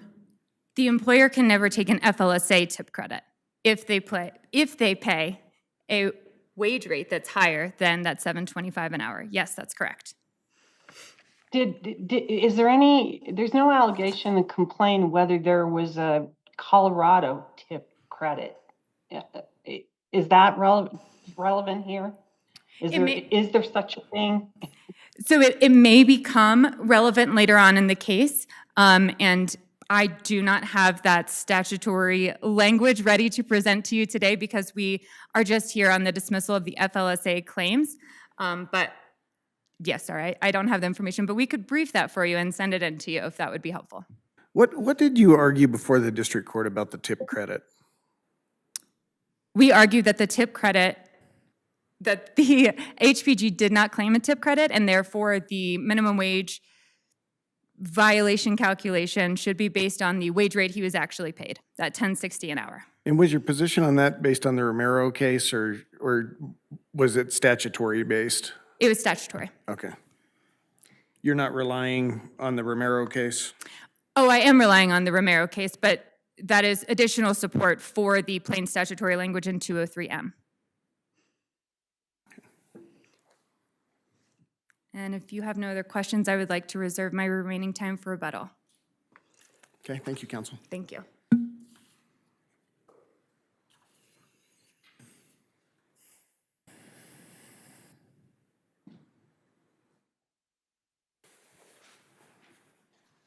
May it please the court. My name is Hillary Ross, and I represent the appellees in this matter, HBG Pizza 1, HBG Pizza 2 LLC, and Rob Prang. The court should affirm the district court's dismissal of Mr. Mighell's claim under Rule 12b1 for two reasons. First of all, as the district court held in this case, Mr. Mighell cannot show... And I'm going to stop you. You're saying we should review this under 12b1, not 12b6? Yes, Your Honor. Our argument was that Mr. Mighell doesn't have standing because he was unable to allege damages under the FLSA because he was always Well, paid. you can't determine if he hasn't proved damages without going to the merits of his claim, right? Your Honor, we can tell whether or not... Haven't we been pretty clear that when they're inextricably intertwined, you've got to go to 12b6 or 56? Under these circumstances, Your Honor, it's HPG's position that because Mr. Mighell put calculations in his amended complaint stating how he alleges damages under the FLSA, that his failure to actually allege a violation of the FLSA because he was paid at all times, the then existent Colorado minimum wage of $13.65 shows that he lacked standing to bring a minimum wage claim under the FLSA.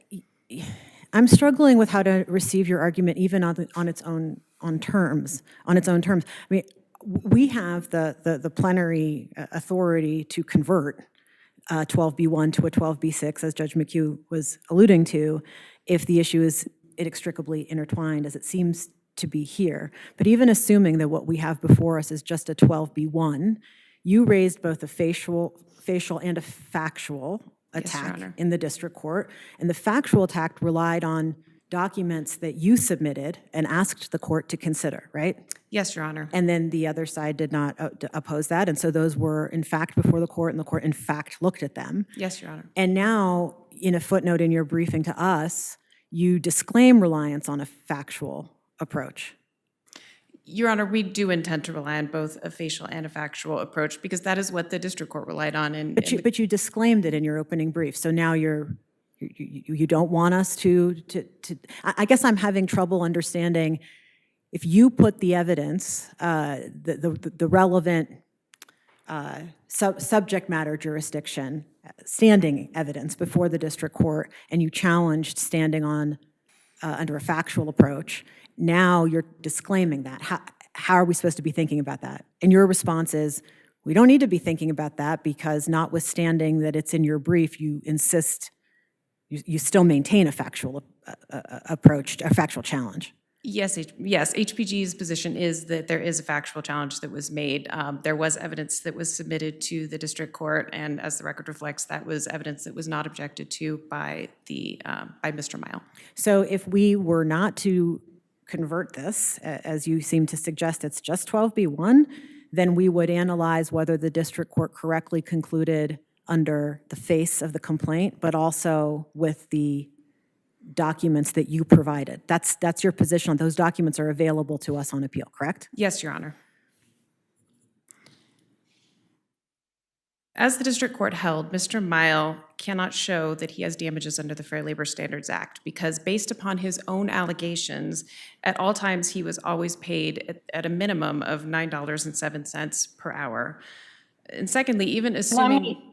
Is that taking into consideration the amounts that he says have to be back charged for the use of his vehicle?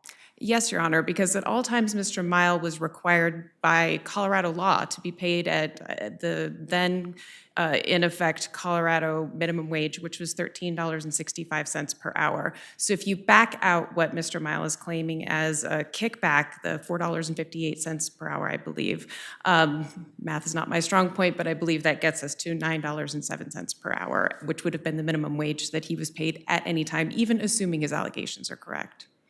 And assuming no tip credit? Your Honor, I believe it was clear in the complaint and in the briefing that a tip credit was taken, but a tip credit under Colorado law. And I think that's an important distinction that needs to be made here. HPG's requirement wasn't to comply with the $7.25 federal minimum wage under the FLSA.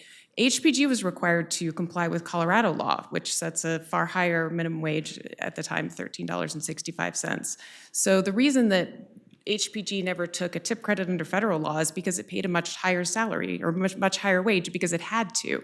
But it did take a tip credit under Colorado law, which was also clear from the pay stubs and even in Mr. Mighell's allegations because he claims that he was paid $10.60 per hour plus tips. Is there any question in this case about whether your client can appropriately rely on the Colorado tipped minimum wage number as the relevant metric here? Is there any reason we would think you couldn't rely on that number? No, Your Honor, because under Colorado, the FLSA certainly allows employers to pay more than the FLSA $7.25 per hour.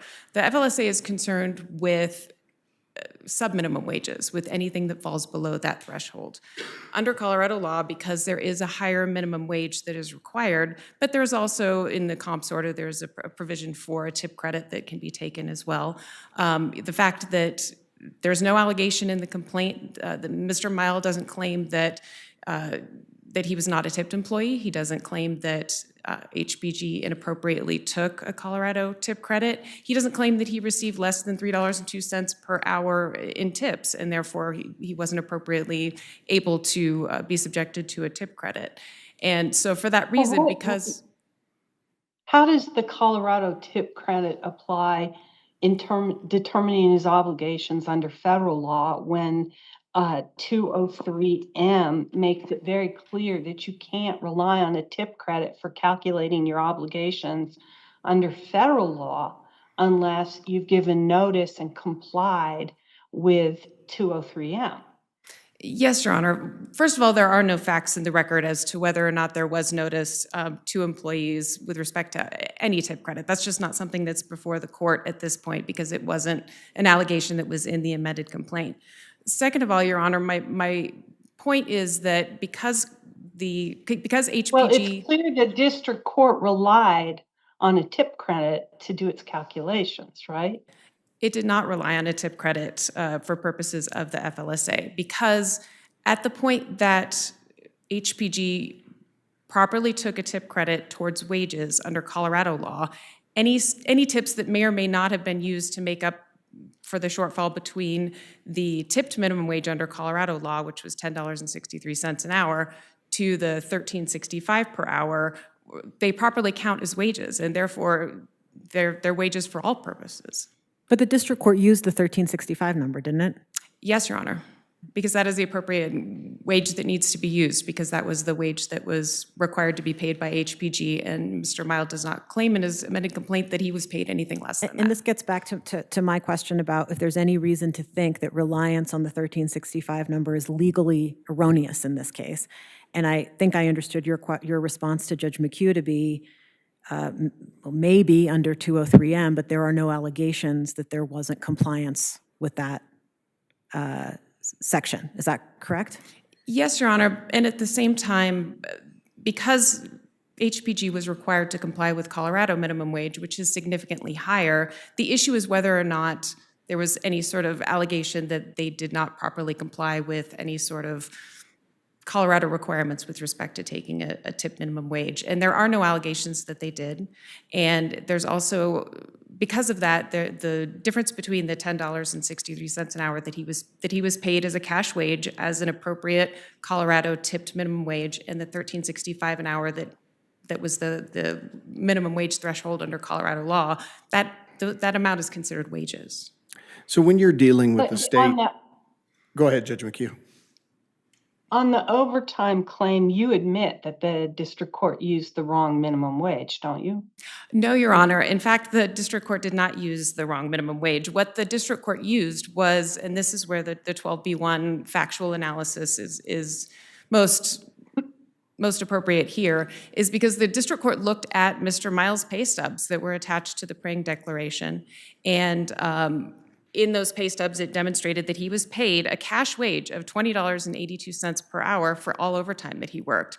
There was no tip credit taken against that. Candidly, Your Honor, I don't know why that was what the wage was that was used, but that is the actual wage that he was paid, and that is far in excess of what he was required to be paid under federal minimum wage law, even if you were to back out the $4.85 that he's alleging as a kickback. Okay, so on the tip credit issue, it takes up a lot of bandwidth, but in a state like Colorado, the federal tip credit 203M is basically never in play because you have a minimum wage that's well above the federal minimum wage. Correct, Your Honor. Okay. And so, I mean, you would never have a situation where you needed to take a federal tip credit because you have to pay a cash wage of basically $3 more. Yes, Your Honor. You have to pay either a cash wage or a tipped minimum wage that would equal, at that time, $13.65 an hour. Right. Okay. I don't recall in the district court's decision an explanation that it was relying on the Colorado tip credit. And there's nothing in the complaint that I see that talks about the Colorado tip credit. Am I missing something in the district court's decision? Your Honor, in the amended complaint, there is a reference to the tip credit. I'll refer you to the record at page 52. The plaintiff contends that he was paid $10 plus tips for delivering food, or $10.60 plus tips for delivering food. So in his complaint— What paragraph of the complaint are you in? that would be paragraphs 98 through 99. But by adopting the 1365 number, the district court understood that to have been inclusive of the Colorado tip credit, right? That's correct, Your Honor. And also just common sense, there's no allegation in the complaint that, again, that he was paid sub-minimum wage under Colorado law, setting aside the alleged kickback issue, because he was at all times paid at least $13.65 an hour, as the district court recognized that he conceded in his complaint.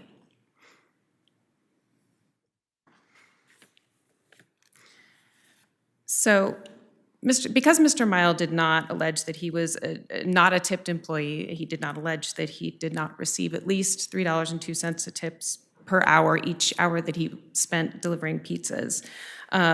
He doesn't claim that the tipped wage that he was paid was somehow improper under Colorado law. The Colorado tipped minimum wage is the appropriate reference for determining whether or not there's a minimum wage violation here under the FLSA. So that's $13.65 an hour and not $10.63 an hour, which is what Mr. Mighell claims should be relied upon. What role did the complaint's use of estimates and assumptions play in the district court's decision? Your Honor, as the district court pointed out, that the estimates that were used by Mr. Mighell were estimates that were built upon assumptions. And those assumptions were frankly a bit confusing to us, because he claims at one point that he would drive an average of 5 miles per delivery. And then elsewhere, he says he regularly drove between 5 and 10 miles per delivery. An average of 5 miles per delivery would suggest that it was something less than 5 miles sometimes, and it was something more than 5 miles sometimes. Between 5 and 10 miles is something significantly higher, and therefore there was a huge range, and it was difficult to tell exactly what Mr. Mighell was claiming as far as what would be the mileage that he drove. Right, I guess my question is more along the lines of, did the district court rely on that in deciding that there was he didn't allege a concrete injury? Or is it based on his own numbers, where the district court took the numbers in the complaint and the pay stubs you submitted and just calculated them up and said no injury? As far as what the district court truly relied on, I would agree with you, Your Honor. It was more on the calculations that Mr. Mighell put in his complaint. And also that there was a reference to the, at least for the overtime claim, the actual overtime rate that he was paid. What is your response to this, which is, if what we have before us is a ruling on standing, and if we decide that that ruling is incorrect, that either facially or factually there is standing here, why shouldn't we just remand this for the district court to undertake an appropriate next step, whether it be a 12B6 or 56? Because it does seem to me that your position relies on, both relies and disclaims, it's a little bit confusing, frankly, to follow, documents that are not in the complaint. So what is your reaction to why that would not be a good idea? Your Honor, I see my time has expired. May I briefly conclude? Go ahead. I think it's both, but under a 12B6 analysis, again, even just looking at the allegations that are in the face of his complaint, so even without reference to the pay stubs, the math still doesn't work. He claims in his complaint that he made $13.65 per hour, and there's no way that you can back out the $5 or the $4.58 that he is claiming was a kickback and get to below the federal minimum wage. Thank you, Your Honor. counsel. All right, we have some rebuttal.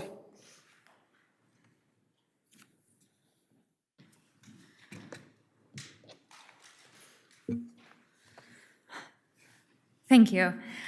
I first would like to address the interplay between the Colorado tip credit and the FLSA tip credit. And what we are here about today is whether or not the FLSA tip credit could be claimed, or those tips could be counted towards the employer's minimum wage obligation, and they cannot.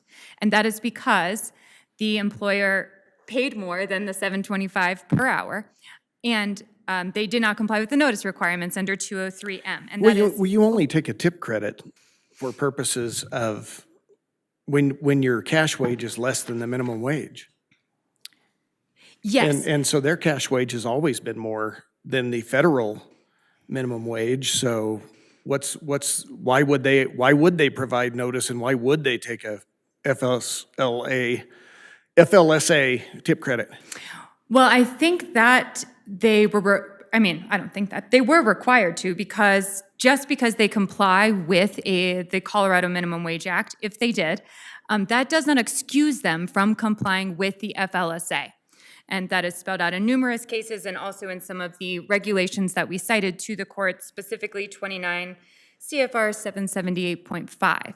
So simply because they paid a higher hourly rate, that does not mean that they are free to ignore the FLSA obligations, and particularly the tip credit obligations. So Now, in your opinion, they should have filed a notice that they were taking a tip credit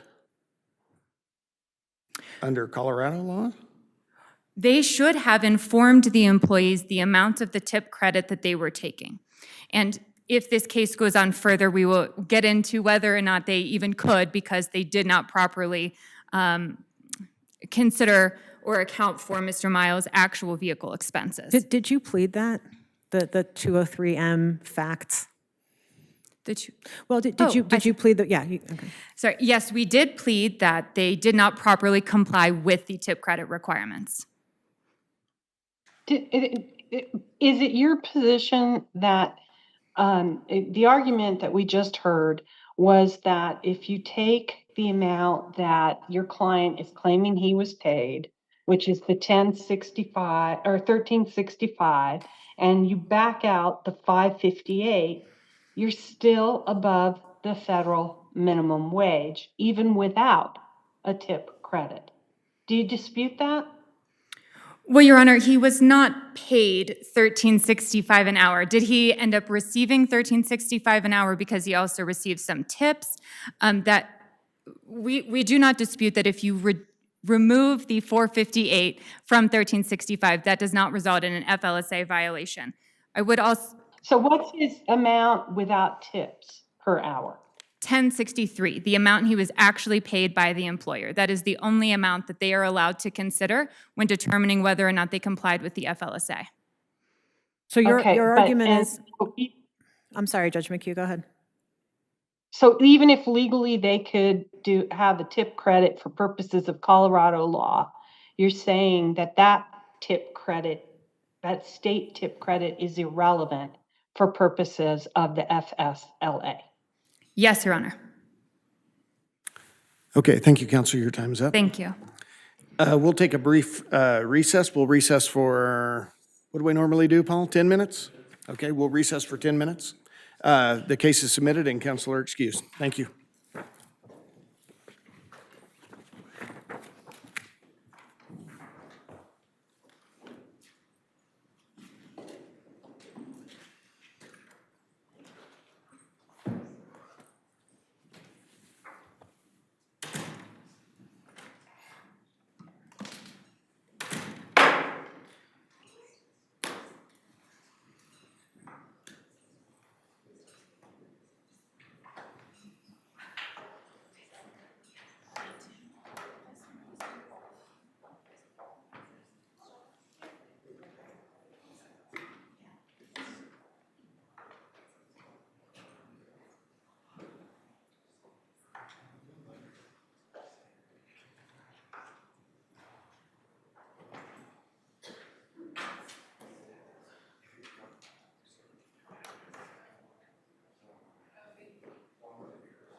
Honorable Judges of the United States Court of Appeals for the 10th Circuit.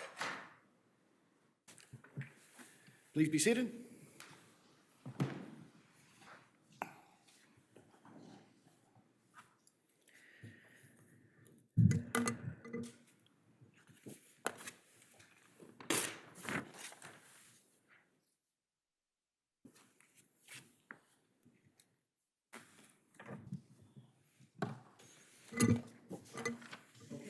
Next case. Driscoll, or 25-1139, Driscoll versus City and County of Denver. Counsel, please proceed.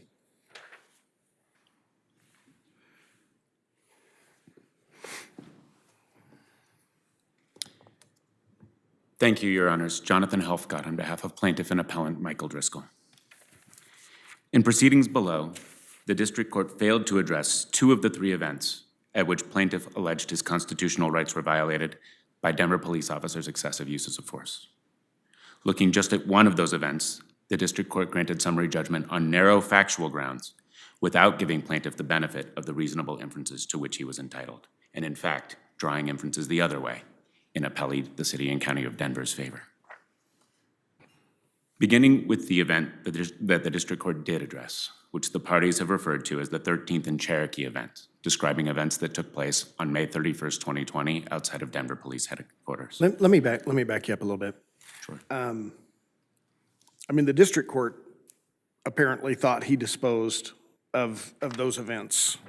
And, you know, for whatever reason, there had been litigation about individual defendants at those locations, right? Yes, Judge Carson, Okay. there was quite a bit of prior procedural history. Right, and so those the cases, those events were resolved vis-a-vis the individuals, and the district court went ahead and just made a decision. And I'm just looking at your opening brief, and we have, you know, in essence, about a page of argument, but you don't seem to develop any real, other than saying, look, the district court should have addressed these things and didn't.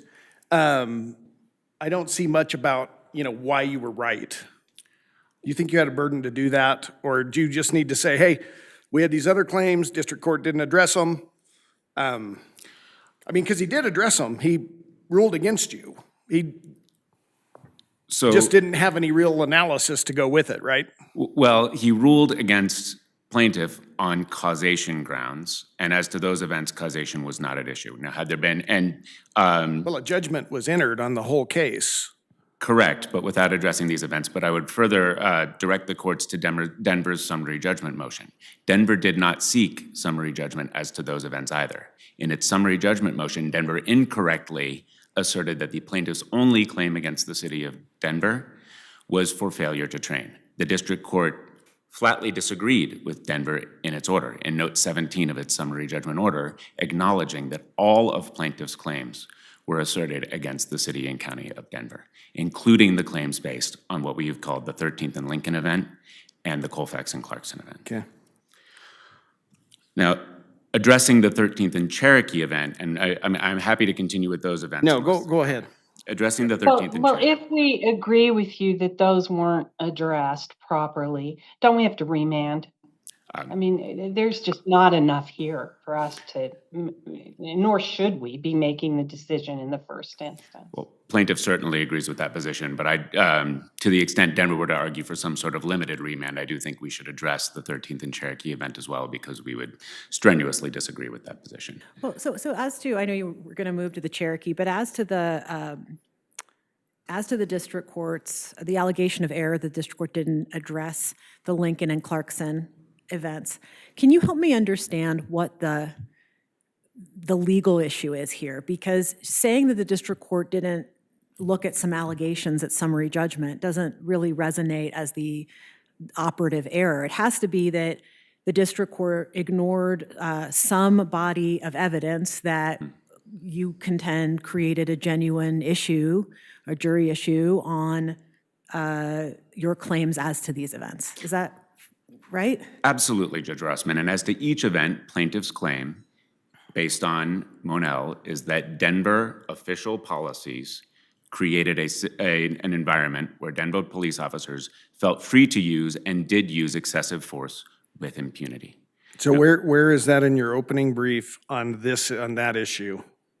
In our opening brief, we describe the use of force policy and the body-worn camera activation policy at length and point to the unrebutted testimony presented at summary judgment of plaintiff's expert, Professor Edmund Aguirre, testimony that the District of Colorado in another case, Epps versus the City and County of Denver, found was sufficient to survive summary judgment, pointing specifically at these same two policies.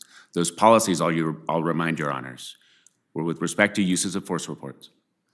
Denver did not require the completion of use of force reports close in time to the events they described for protests. That was a wholesale matter of affirmative policy of the City of County of Denver. Nor did Denver require activation of officers' body-worn cameras during protests. And for Denver's SWAT officers, many of whose actions are at issue in the events that led to the violation of plaintiffs' constitutional rights, in a case of doublespeak, or call it a catch-22, Denver's written policy was that SWAT officers did not need to activate their body-worn cameras during so-called tactical deployments. But there's testimony in the record from multiple such officers that any time Denver SWAT was deployed, that was considered a tactical deployment. And what was your... Go ahead. And what was your expert report in advance, offered to advance? What was the expert evidence for? To advance the causal link between those affirmative written policies and the constitutional violations at issue. And the district court never reached the substance of Denver's motion to exclude because it thought it was moot at that Correct. point, right? Okay, so that would be appropriate to consider. Correct. And my question was, what you were just saying about that various evidence and your position on that was common to all three locations? Correct. Okay. And the district court, I mean, it was expounded on by the district court as to the 13th and Cherokee Yes, it was. location, okay. No, it just simply was not at issue in the summary judgment record because Denver misidentified plaintiff's claims and incorrectly assumed that the claims asserted against the individual officers had nothing to do with the City and County of Denver, an assertion the district court disagreed with and an assertion that was flatly wrong. Okay, thanks. Turning to the 13th and Cherokee event.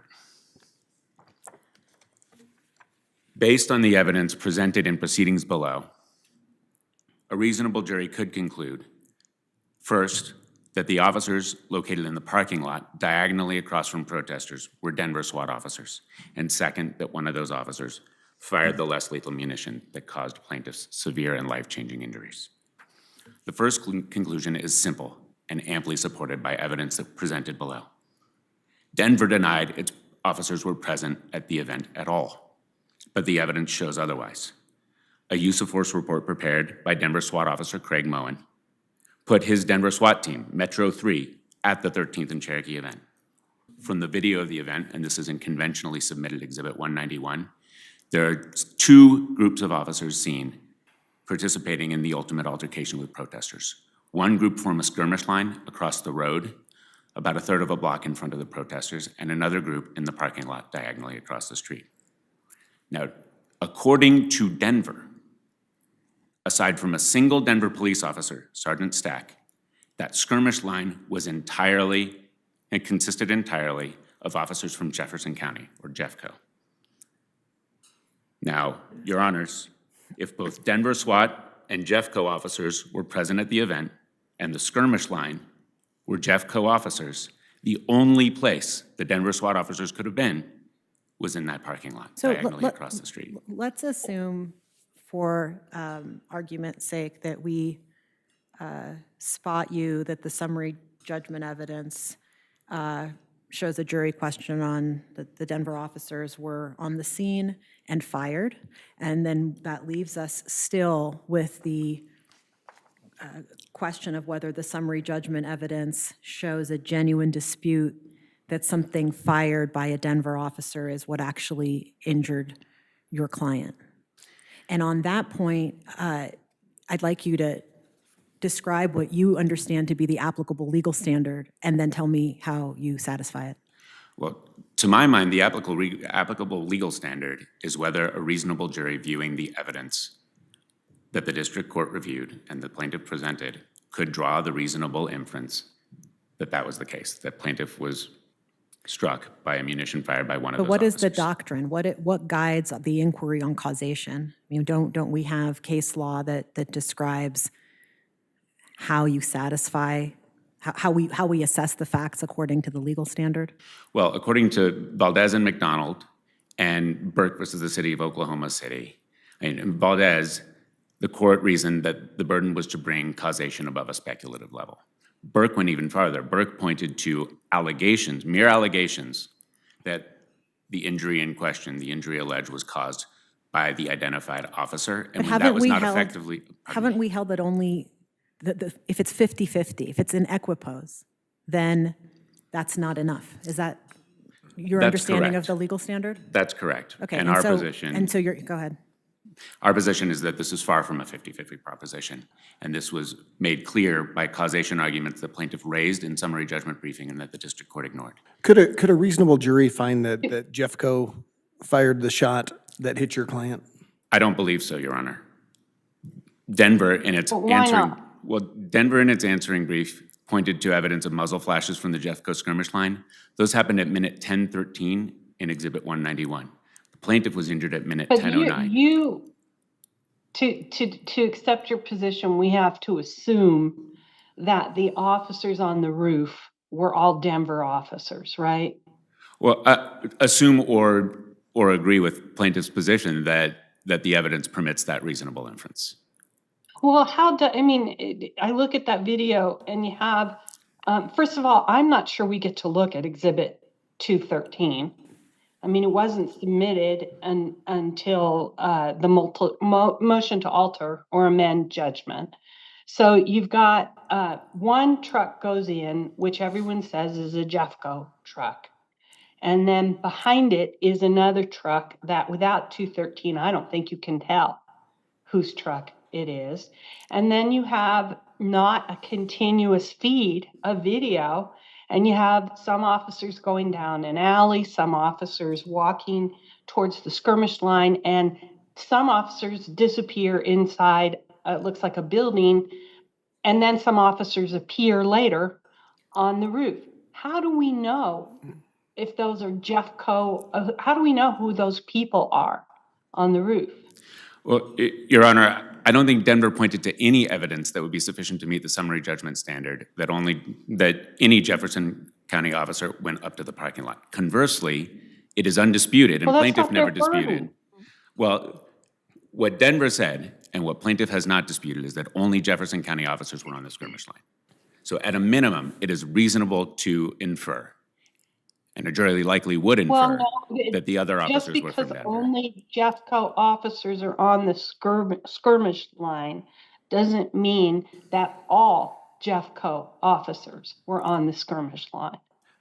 That's true, Your Honor, but it does mean that the Denver officers who were there had to be somewhere else. And the only other group of officers, it's reasonable If to infer we that assume Denver officers were there, and the only way you get there is if we look at Exhibit 213 and decide that the trucks look similar.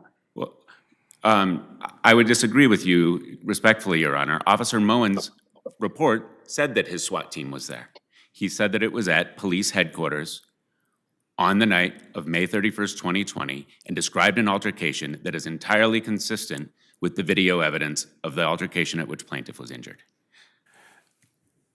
Your Honors, I would like to reserve some time for rebuttal. Okay. Judge Russman, do you have anything No, else? thank you. Judge McHugh? Thank Go you. ahead. We'll reserve the rest.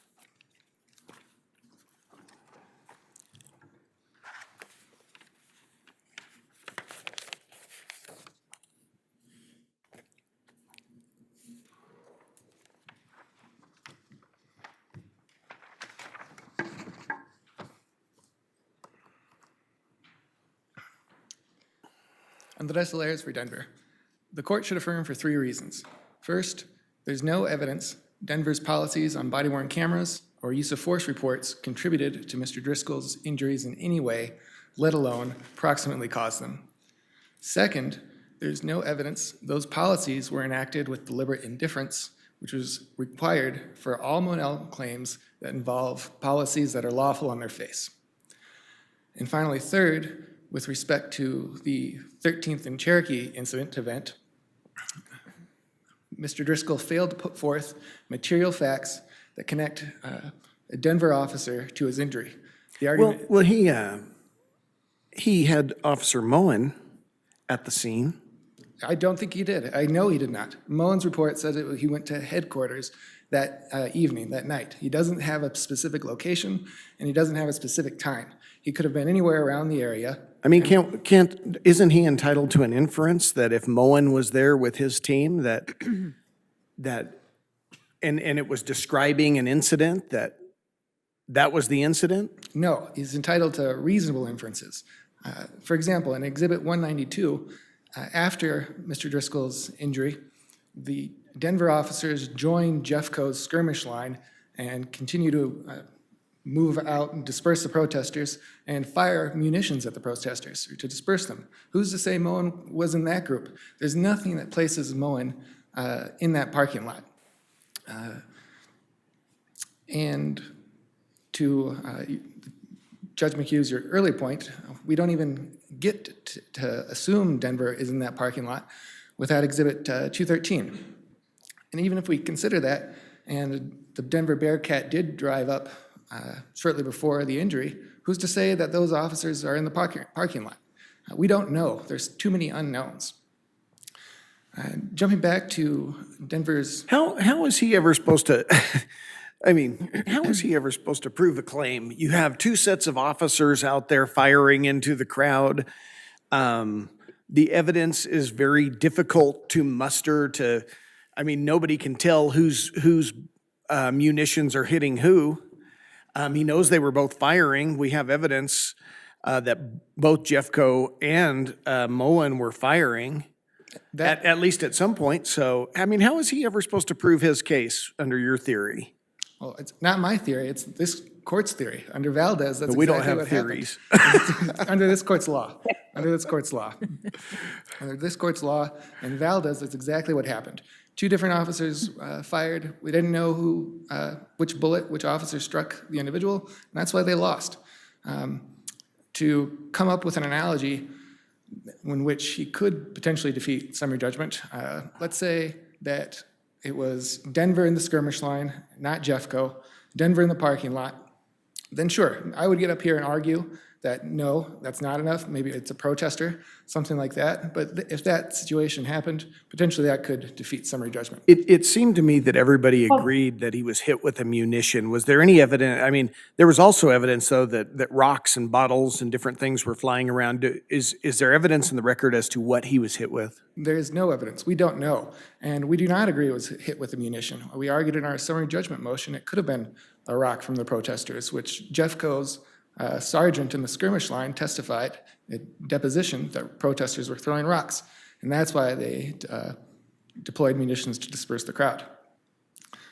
And his best evidence seems to be the report from Officer Moen. Isn't it true that puts the Denver Police Department at the scene? no, And you focus on that, he fired a round at someone who was throwing objects at the police, but he says he fired at least one direct impact round. It could have been one of the other ones who fired that hit the plaintiff. no, two parts. First, no, as argued earlier, it does not put Moen at the scene. He could have been at another event. He could have followed up later. There's nothing to Well, connect he says he's at headquarters, Yes. right? And that's what we're talking about, the administrative building, right? Correct. Headquarters. And it's in the evening, Correct? and he's dealing with a large crowd of protesters. Isn't there a reasonable inference that he's talking about this group? No, to have it reasonable, we need a specific location and time. The protests were huge. There were crowds. Where do you get that? that you have to have a specific location and time to have a reasonable inference. What, that, I would guess, coming back to the speculation cases. You wouldn't need an inference if you had a specific location and time, right? Well, I would say if he had a specific time and location, then maybe we could talk about, is it in the parking lot incident, or is it later on when the Denver officers joined and advanced the crowd further down the road, something like that. But just saying, hey, I was at headquarters this evening, and it must have been this event, that's speculative. What does the record show as to what else? I gleaned from the briefing that there were other things going on around headquarters. It wasn't just at this particular incident that there were things going on at headquarters that night. But I don't think it was very definitive. Can you expound on that? Yeah, absolutely. And as a prelude to this, to prevail, plaintiff needs to prove that Denver's policies on body-worn camera and use of force reports were the proximate cause for his injuries. So let's say, for the sake of argument, a Denver officer, or he was injured by a Denver officer. Fine, that does not mean plaintiff prevails. He needs to connect it to Denver's policies and show that they were enacted with deliberate indifference. And to answer... But the district court ruled on a different ground. The district court ruled that he couldn't even show that a Denver officer was present at the scene or fired the round that hit him. Right? Correct, but under Walton... I mean, that's the basis for the district court decision. Correct, but under Walton, the court can affirm on alternate grounds when the grounds are adequate, apparent in the record, and sufficiently illuminated by counsel on appeal. The grounds are adequate because there is no nexus between Denver's policies and Mr. Driscoll's alleged injury. They were apparent in the record because the parties fully briefed the issue below. It's perfectly teed up for the court, and counsel has illuminated it in the briefs and here at oral argument. If the court does decide to remand, whoever loses, whichever side loses, is going to appeal, and we'll find ourselves right back here 2 years later. How about the use of force policy? I mean, there's a nexus there, isn't it?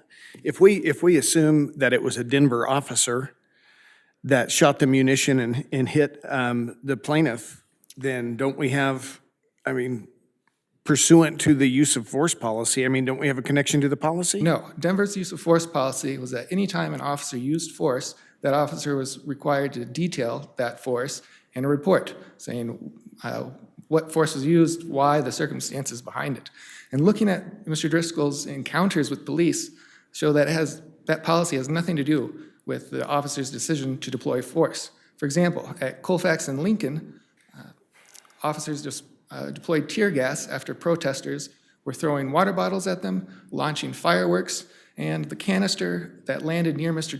Driscoll was launched only after someone standing next to Mr. Driscoll bent down, picked up an object, and threw it at the police officer. That's what caused the officer to deploy force or tear gas, not anything with Denver's policies. The same is true at Colfax and Clarkson, which didn't even involve Denver's officers. That was Brighton and Commerce City officers who were under their own policies. Why aren't these arguments most appropriately made to the district court in the first instance? They were made to the district court, and that's why it's apparent in the record. It's perfectly teed up for this court.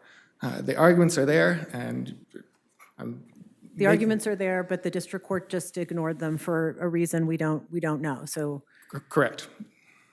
It seems the district court apparently may have forgotten to complete the analysis, but this court can finish. Turning back to the Cherokee incident, one of the arguments that Mr. Driscoll makes is that you can tell the shot that hit him came from the roof because of how he's holding his plywood sign, that he's protected. And if you look very slowly and carefully at each of the frames, it is clear that he keeps it in front of him so that he would be protected from shots from the skirmish line. And their argument is the area where he was vulnerable was coming in to the side and down, which would be from the roof. Is that enough? Several reasons there. I also have looked very closely at the frames, and it seems that his head appears above and below it at multiple times. So it could have been coming from the skirmish line. Again, we have the video evidence from the helicopter night vision that shows the munitions coming. Mr. Driscoll's argument that it happened later is not persuasive because later the crowd had already been dispersed. Secondly, that is very technical argument or analysis that would require something like an expert. Would the trajectory depend on the type of munition? Was it a 40 millimeter foam round? Is it a beanbag? We have no idea. So to say that it was fired from, I don't know, maybe 100 yards away, and we don't know what, and based on the way his head moved, it had to come from the parking lot, that is not persuasive. Well, it doesn't have to be ultimately persuasive. It just has to be a reasonable inference, I right? should have changed the other word. That is not reasonable. And jumping back to Colfax in Washington, which did involve Denver officers, there, and again, I didn't mention that Colfax and Clarkson, the officers were saying, rock incoming, rock, rock, rock, and then they deployed pepper ball munitions. And again, those are Brighton and Commerce City. At Colfax in Washington, Denver officers, they deployed force at Mr. Driscoll's plywood sign that's caught on body-worn camera. You hear them say, that guy behind the plywood sign, Mr. Driscoll, he's kicking shit back at us. He's kicking shit back at us. Then they deploy force. Mr. Driscoll kicking things is what made the officers use force, not Denver's policies. And as noted, he needs to prove deliberate indifference. The policies were enacted with deliberate indifference.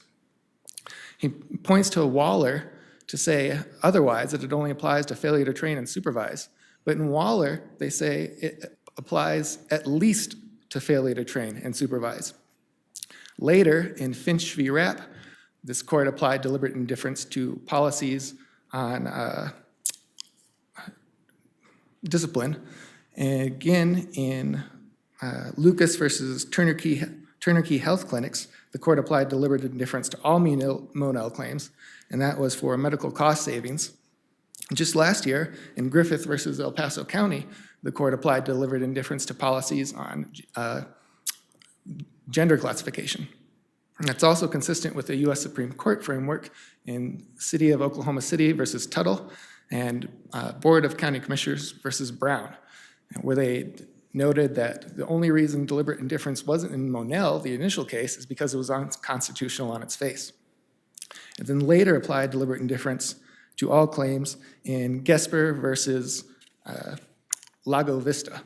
And that's consistent with this Second Circuit, the DC Circuit, and the Seventh Circuit, which analyzed the issue and all come out that way. Every single other circuit has a case law, overwhelming case law, that says this deliberate indifference applies to all claims. Really, in theory, technically, it isn't analyzed for facially unconstitutional policies, because if a policy is unconstitutional on its face, then obviously it is enacted with deliberate indifference. So yes, he needs to prove deliberate indifference, and he is not.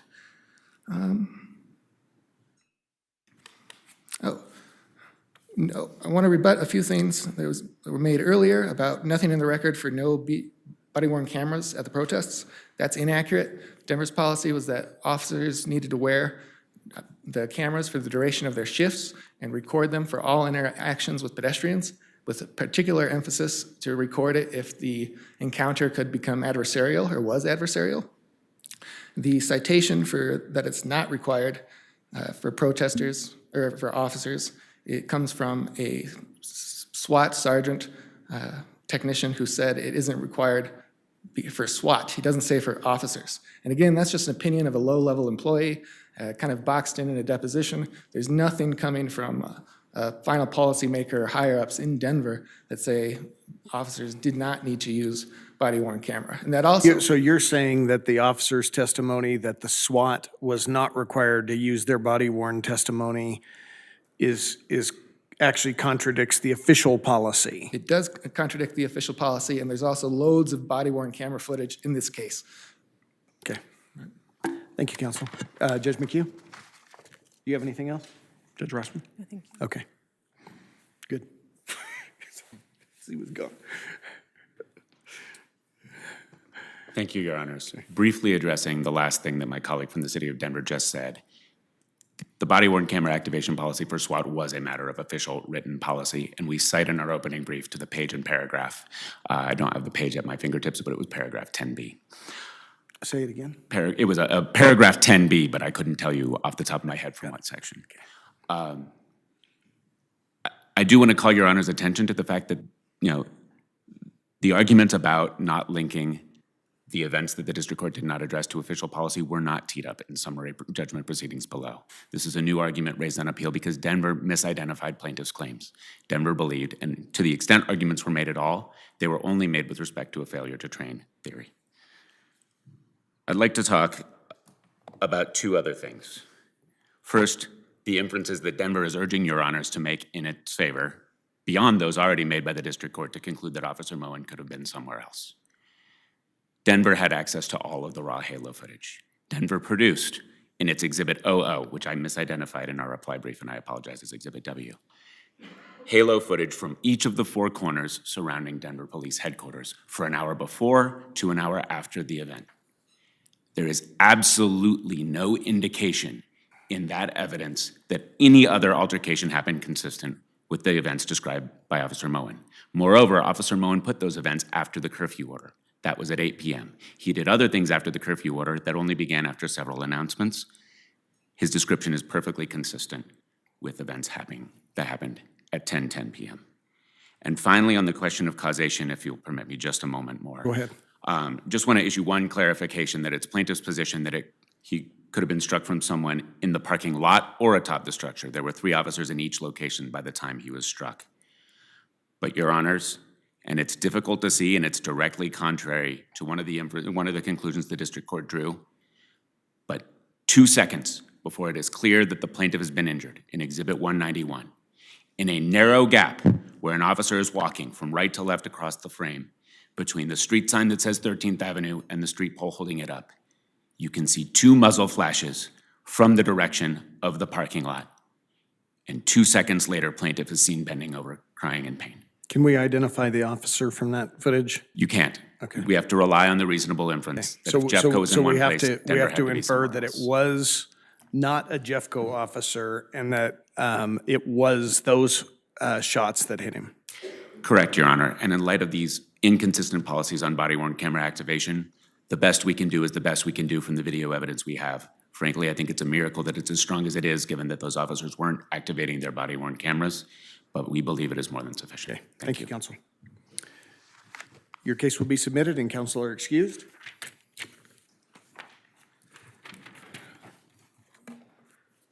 Our next case, 25-1142, Martinez versus City of Aurora, Colorado.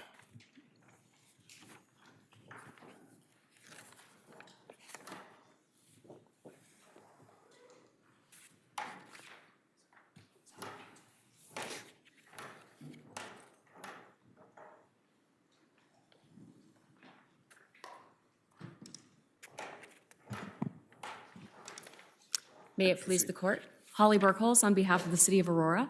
I will endeavor to reserve 5 minutes in rebuttal. This case analyzes color of law and asks this court to hold that a violent attack carried out by someone on administrative leave cannot be an action taken under color of law as a matter of law. It is undisputed that Douglas Haroon was on administrative leave from Could you speak up a little, please, sir? Yes. It was undisputed that Douglas Haroon was on administrative leave from the Aurora Police Department when he violently attacked Wyoma Martinez. She alleges this action was taken under color of law, but this is legally impossible. Color of law requires 2 separate elements: actual authority and purporting to act under that authority. So it sounds like you're adopting the Linkey framework here. Yes, absolutely. And the Okay. Linkey test that was a 2-part test, that has been a longstanding test. It's not a new test that's been created by Linkey, which the Mackey Court recognizes, and the West versus Adkins test, or West versus Adkins case from 1988. All Linkey does is say you can't rely on apparent authority. That's all it says, right? That in the district court's first order, she didn't she didn't think actual authority was there, looked at apparent authority. Linkey says, no, it has to be based on actual authority. Is that right? So if that's all that Linky does, then the test for actual authority is where you need to be focusing your arguments. Absolutely, and that's the city's argument, that actual authority is lacking and that you cannot look only to apparent or ostensible authority. And we believe that that Haroon lacked actual authority for two reasons.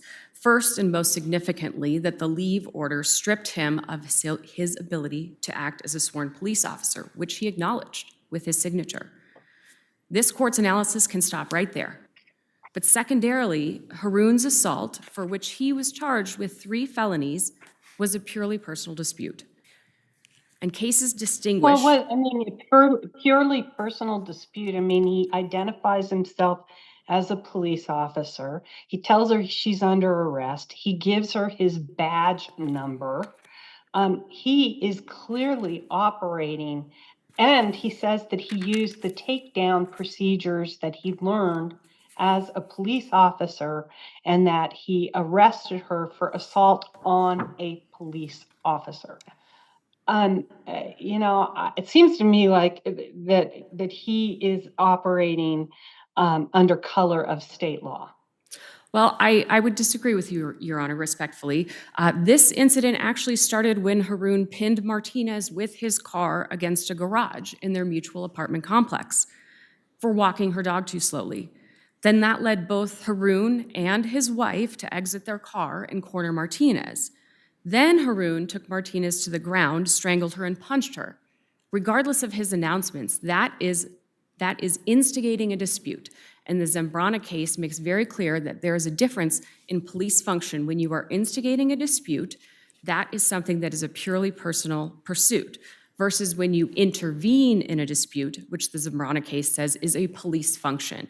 And so it's... Help me understand where we're supposed to be looking in terms of just the elements of what actual authority requires. Do you agree that actual authority requires that the agent have both a subjective belief and that belief is objectively reasonable? Do you agree that that's the correct framing of the black letter law on what constitutes actual authority? I would say that actual authority is entirely dependent on what the government gives or does not give. And that's a policy perspective, because if you allow an imposter to decide when the government is liable, that would leave the imposter in control. And that's not the intention of Section 1983. That removal, the government's removal of control, is blatantly inconsistent with Section 1983. Similarly, from a policy perspective, on the due process front, when the government has to provide due process to public employees when they are under disciplinary investigation. And typically during these investigations, employee authority is either limited or completely removed, as it was here. And if an employer has taken the affirmative step of removing authority, but the employer could still be held liable for the employee's actions, that would leave the government strictly liable. And that is not the intention of Section 1983. So is it your position that, notwithstanding Officer Haroon's subjective belief in his own authority, that would be objectively unreasonable in light of the leave order? I think that the objective reasonableness really goes to the purporting to act element, and we don't even get there. But I do agree when you're looking at purporting to act, his beliefs respecting the leave order itself have to be reasonable, and anything that disagrees with the leave order because his signature was on it would be unreasonable. But again, that speaks to the second element, and I think that the city is focused on the first element, which is authority, actual authority in the first place. And so the city is... How do the off-duty rules apply to the leave order? Sure, and on this point, the complaint makes several conclusory allegations regarding the applicability of the off-duty directive. And most importantly, it also quotes it. And the complaint quotes the off-duty directive as reading, "Sworn members confronted with an off-duty situation." And then if you compare that with the leave order that Haroon was issued, it specifically says he was not to take action as a, quote, sworn police officer. So if you are looking at the quoted language of the leave order and comparing it to the off-duty directive, it doesn't even apply. Well, why isn't that ambiguous, as the district court here concluded it was? at least at this procedural stage? I don't believe it is ambiguous. I think that the court was permitted to rely on conclusory allegations because the remainder of allegations in the complaint regarding the off-duty directive are conclusory. They simply say the off-duty directive permitted it. But this is the actual language from the leave order itself, and it does not permit this action. It doesn't, the leave order says it doesn't permit any action, right? Any action. To act as a sworn police officer. So the critical language here is sworn police officer, and that is how the Aurora Police Department couches authority. Why didn't they confiscate his badge? In an ideal world, they could have, but that is, again, not determinative here either, because the leave order is dispositive on this point. The leave order told him that he was specifically prohibited from wearing his uniform, of which his badge is a part. But then you also get to the second. Well, of which his badge is a part is not in the leave order. Right, And I mean, that's at least the other side, your friend on the other side is contending that's quite an important factual leap that you're making, inappropriately so at this stage. Sure, and even if you set that aside, actual authority is lacking because the allegations in the complaint itself have no relationship to any police function. So, as we've already discussed his actions. If the off-duty directive were applicable, would you still say that the actions had no apparent authority here, or no actual authority here, if he's operating under the off-duty directive? Can you restate your question, please? Yeah, ignore for a minute the leave order. Focus on the off-duty directive. Would you still argue under the off-duty directive that the actions he took were unrelated to his position as a police officer? Absolutely. So I think what you're getting to is whether he was And this is because he first pinned her with his car? That's your argument, and that it doesn't matter that he got out and declared himself a police officer and told her she was under arrest, and absolutely none of that matters? Yeah, absolutely not. Several cases when officers or those on leave or those off duty have announced themselves as police officers and shown their badge, the courts have found that there's still no color of law, and those include the Gibson case, the Bauer case from the Northern District of Illinois, and the Parilla-Burgos case, which was cited by Zambrana in the First Circuit. And the Van Ort case also says that merely because an officer is recognized as one does not transform a private act into purely personal or into those under color of law. Gibson, they took everything. I mean, they took his badge, they took his uniform, they told him he wasn't allowed. They gave that he was prohibited from carrying his gun or any other direct deadly weapon. Here, they left him his badge. They also left him his badge and his gun in Gibson. He did not, or I apologize, he turned in his badge, but not his gun. He didn't have his badge. No, he did announce himself as a police officer, though. And in the Bauer case, he announced himself as a police officer and had his badge. And in both of those cases, there was found to be no color of law. And significantly, though the Dry case is an unpublished case, it does quote that the Supreme Court has never held that objective indicia without more brings one's purely personal pursuits under color of law. And that's significant. Because again, you would be taking the acts of an imposter and then holding the government strictly liable for those actions. And unless this court has additional questions now, I'll reserve the remainder of my time. Go ahead. Okay, thank you. Thanks.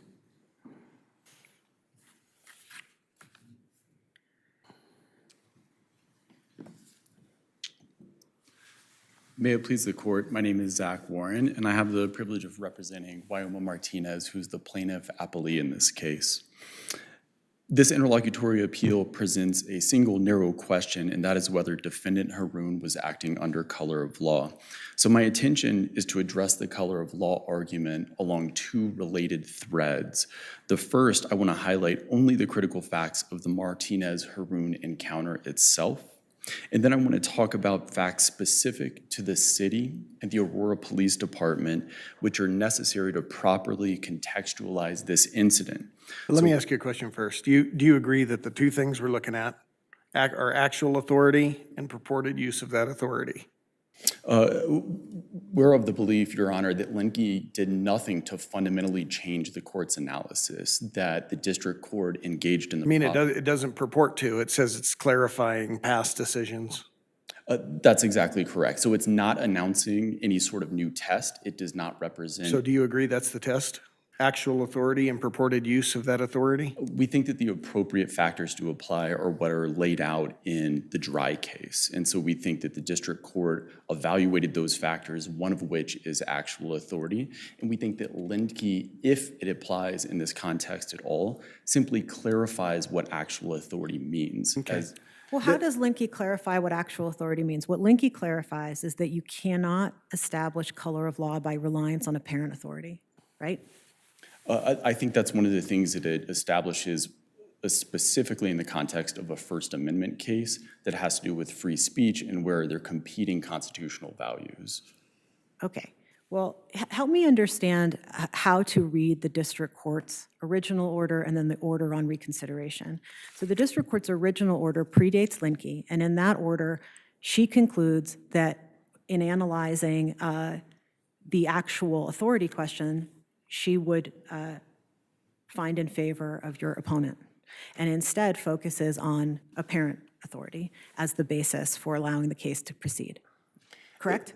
That's correct, Your Okay, Honor. then the law does not change. The only way that it changes is to tell the district court that apparent authority is not available anymore to establish color of law, correct? I think that's correct, Your Honor. And this is all on the basis of the face of the complaint, right? Yes, because we're Okay. the rule. So that's static. The facts have not changed. The law hasn't really changed other than to eliminate the district court's choice in her choice making. There's no more choice. It has to be actual authority.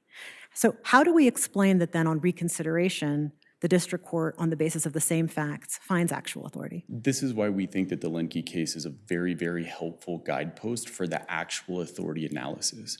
So before Linke, courts really struggled with the difference between the misuse of authority versus the absence of authority. And what Linke does is it helps center that discussion on whether the alleged action is within the general type of authority that was conferred to the government actor. So to sort of illustrate the point here, Your Honor, and this is going to be something where we agree with my colleague on the other side, we agree that an imposter with a badge cannot simply use that objective indicia of authority to act under color of state law. There has to be a source. So for instance, if defendant Haroon had been working as a traffic enforcement officer who's not post-certified, never possessed the authority to arrest or detain or use force, it's not the fact of the badge. It's not that it says the city of Aurora. It's that he was hired for a specific and unique power, and that is the state's monopoly on the ability to wield the use of force. And so Linke helps us identify what is actually within the job description in a colloquial term, and whether the challenge conduct falls within the scope of that type of authority. Do you agree that the elements, just talking black letter law, that the elements of actual authority require that you plausibly plead Mr. Haroon's subjective belief in his authority, and that that was an objectively reasonable belief? Yes, Your Honor, both. I think that they are appropriate considerations because, as the district court pointed out, when we are looking at the use of authority, when we're looking at the color of law argument in the context of a Fourth Amendment claim, when we're talking about an excessive force claim, the courts looked at several different things. We favor the 4 drive factors. One of those is the subjective belief of defendant Haroon himself. And I'm happy to share why we think that's a reasonable belief and some of the facts that are specific both to this incident and the nature of his leave, but also the broader context within the city that makes that belief plausible. Yeah, I'm particularly interested in that question, is that he, if we assume that you have plausibly pleaded his subjective belief based on the specific conduct that we're looking at with respect to your client, why have you plausibly pleaded that that is an objectively reasonable belief? So the best way to demonstrate this might be through contrast. So let's talk about what it looks like in an instance where an officer had authority and then was fully dispossessed of that authority. So let's look at the Gibson case. Okay, in the Gibson case, the officer went through a formal process that looked at his conduct and his medical fitness for duty. At the conclusion of that formal process, there was a finding that he was, quote, unfit for duty. As Judge McHugh pointed out, he was dispossessed of his uniform. He was dispossessed of his badge. He was dispossessed of his shield. There was no reason for him to But believe not that. his firearm. That's correct, Your Honor. Firearm. They were supposed to dispossess him of the firearm, but that's where the city messed up. And incidentally, that represented a separate, independent state action, and the Monell claim went through on that basis. But the intention, the signal to him, is that you are done policing. There was no reason for him to believe that he was going to be coming back, and he was not subject to any other requirements of the department. He didn't have to check in. He didn't have to be available. There was no question that that was a final decision specific to him. So let's contrast that. Let's contrast that. So here we have the leave order that tells him that he can't anymore undertake the duties of a sworn police officer, right? And then you have the off-duty directive that I think you've been relying on that is a directive to sworn police officers. So, I mean, isn't the city correct that that it was pretty clear that he had no authority under the off-duty directive once he was no longer a sworn police officer? So I would respond to that in two ways, Your Honor. First is he had every reason to believe, and I'd like to go through and actually contrast this with the Gibson case. He had every reason to believe that he was coming back, and this operated very differently than a formal decision as we had in Gibson. So one thing about this memo— Well, but he did know that at the time he had been dispossessed of the authority that he had as a sworn officer. He may have thought he was coming back at some point, but on that day, he was on notice that he didn't have that authority. We agree that part of that memo directed him to not take any affirmative action as a police officer. But to contrast this with Gibson, let's talk a little bit about the facts of this memo, and then let's talk about the context that it operated in. So for one, in the memo itself, just on the plain language of it, he is still entitled to keep his badge. He's still entitled to keep his uniform. He's still entitled to keep his service weapon. He is still beholden to all of the other directives and responsibilities of the department. They are not separating from him. Beyond that, he can be disciplined if he fails to faithfully implement any of these other directives. It's also very clear that this is something that happened automatically by virtue of his involvement with a critical incident. So this is not a determination that he engaged in wrongdoing. There's nothing here saying that he violated any sort of rule. There's nothing here that says that he is unfit for duty. Well, so your argument relies on the distinction, the operative distinction, as I understand your argument, is that in order to satisfy the subjectively reasonable belief, he has to be fully dispossessed of authority. That's your position, right? I think that's correct, Your Honor. Okay, and so what is it about the record that we have before us? And I know the district court found some ambiguity around this and that is why the case proceeds. But what is it about the record we have before us which says don't take any action as a sworn police officer? Why does that not clearly put Officer Haroon on notice that taking action as a sworn police officer would be objectively unreasonable? So this is part of the through line that goes to the broader context within which this entire thing was playing out. And that has to do specifically with the city of Aurora. So one thing that we would really underscore here is that this did not happen in a vacuum, okay? And so the city's position throughout this litigation has been to try to atomize this specific memo, to pull this one memo in the absence of any other context, and to focus on that one line, okay? But this is the predictable result of the city of Aurora doing what Aurora has repeatedly done. That is hiring dangerous officers, individuals with known red flags who have demonstrated that they know are unwilling or unable to comply with orders. So I appreciate what you're saying, but in order to dispose and assess your claim, your appellate claim, we need to situate it in somewhere, right? And so when you say look at context to help understand, are you now talking about your alternative grounds for affirmance? No, Your Honor, we're saying that in this particular case, given facts that are unique and specific to the city of Aurora, to the fact that they're under a consent decree, to the fact that they have an independent monitor, he had every reason to believe that this would be resolved in his favor. In contrast to the officer in Gibson, where there was a formal process, and there was a finding that he was unfit for duty, and that was a one-way door. Defendant Haroon had every reason to believe this was a two-way door. Well, we don't know what was going to happen to him. I mean, he may have had an impression on the way the department treated officers, but he didn't know that he was going to be absolved after investigation and after he was on administrative leave. I mean, and even if he did, why does it matter? They told him not to take action. That's correct, Your Honor. And if Linke makes anything clear, and if the cases interpreting Linke, including Mackey, make anything clear, it's that we have to look through the directive itself. So we readily concede that Defendant Haroon probably did not comply with this memo in precisely the way that they would have preferred. We're not taking the position that the city wanted any of this to happen. We're simply saying that they did everything imaginable to create the conditions for this to happen.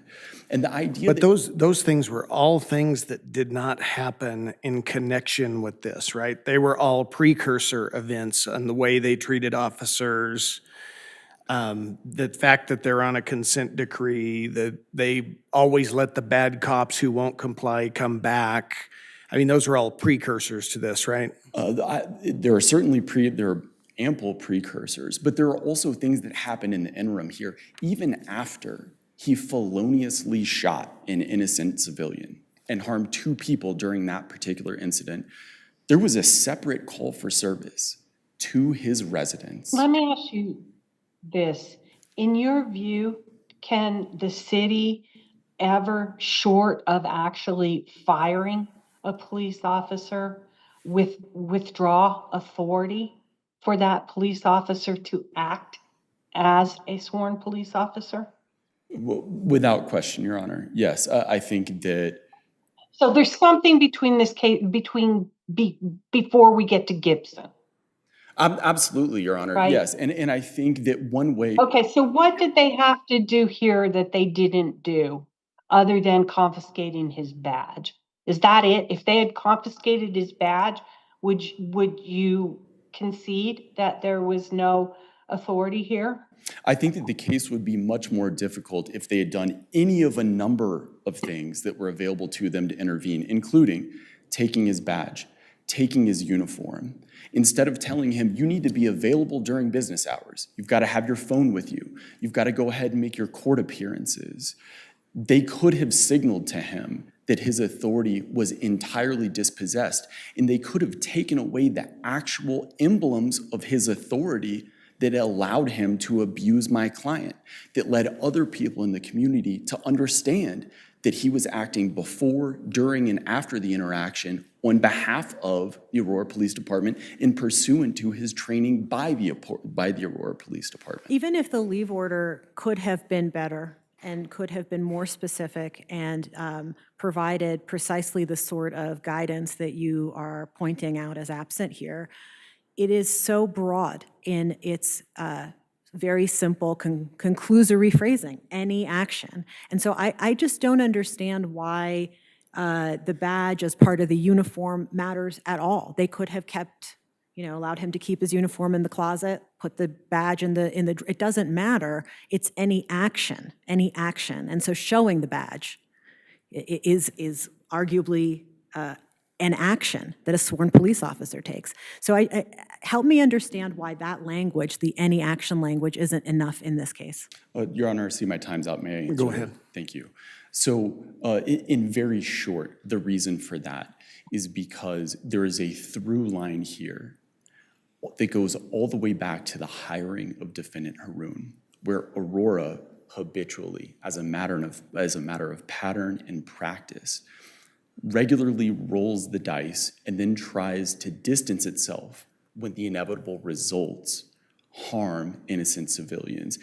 Which allegations in your complaint tell us what you just said here at the podium? So it starts even before Defendant Haroon was in the picture with respect to the Civil Service Commission and their relative to their peers, their low hiring standards, their low cutoff scores. And when Defendant Haroon came in, according to the independent monitor who used his hiring as a case study in the problems within the Aurora Police Department, they knew he had red flags. They knew he was unfit for duty. They knew he represented a risk of physical harm to the community. And after a, quote, contentious decision, they went ahead and rolled the dice. And so they're trying to sever that clear through line of authority to their own official decision-making and policies from the inevitable result. So it sounds like part of your position is if the Aurora Police Department had better hiring policies, and if they hadn't hired a bad cop, then whoever they hired would have listened to the directive not to take any official action or action as a sworn police officer, and this would have never happened. It certainly would have helped, Your Honor. Okay. Thanks, counsel. You're out of time. Thank you.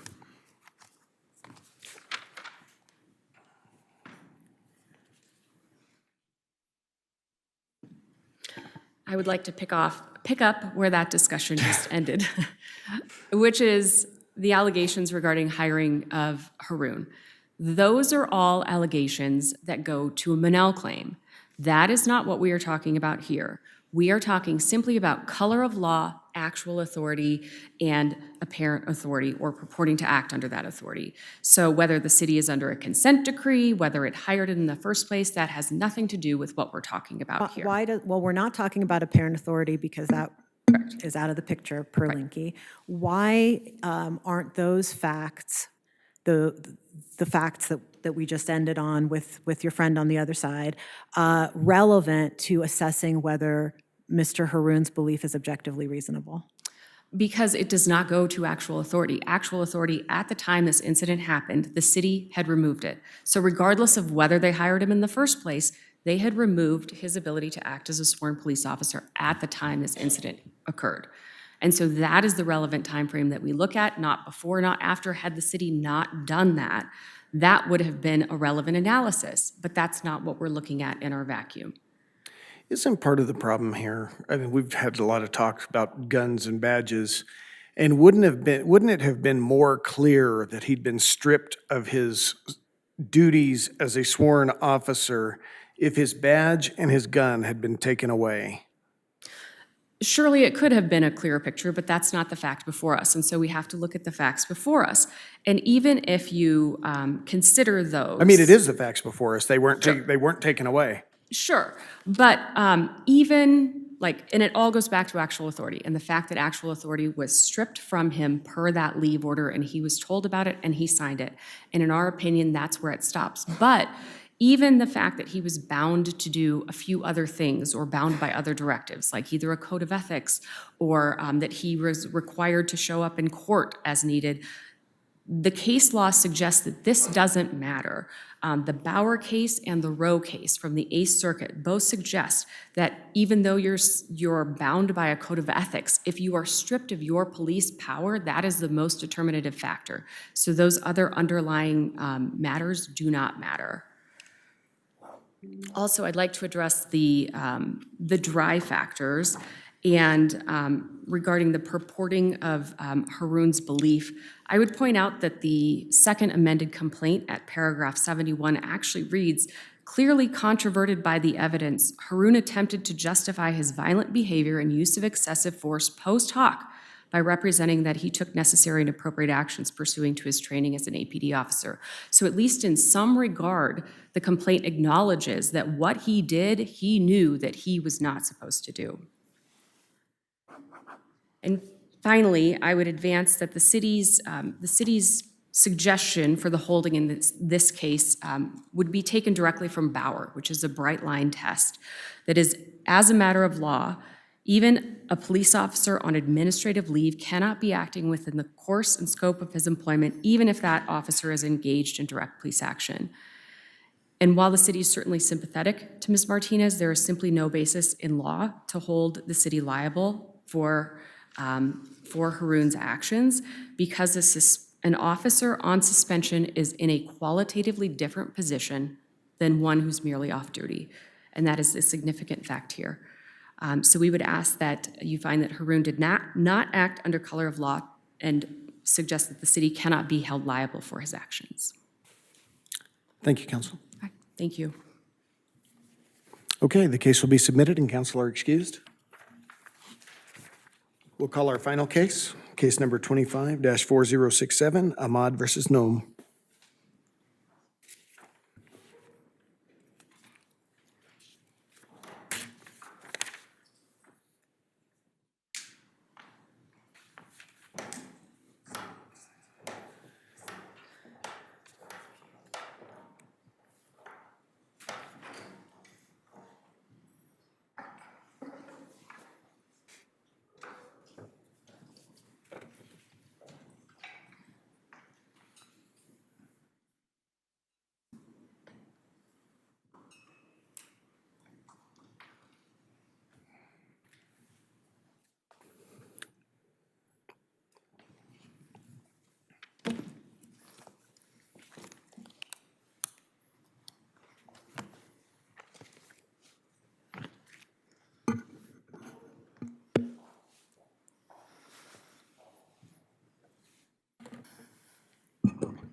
Counsel, go ahead.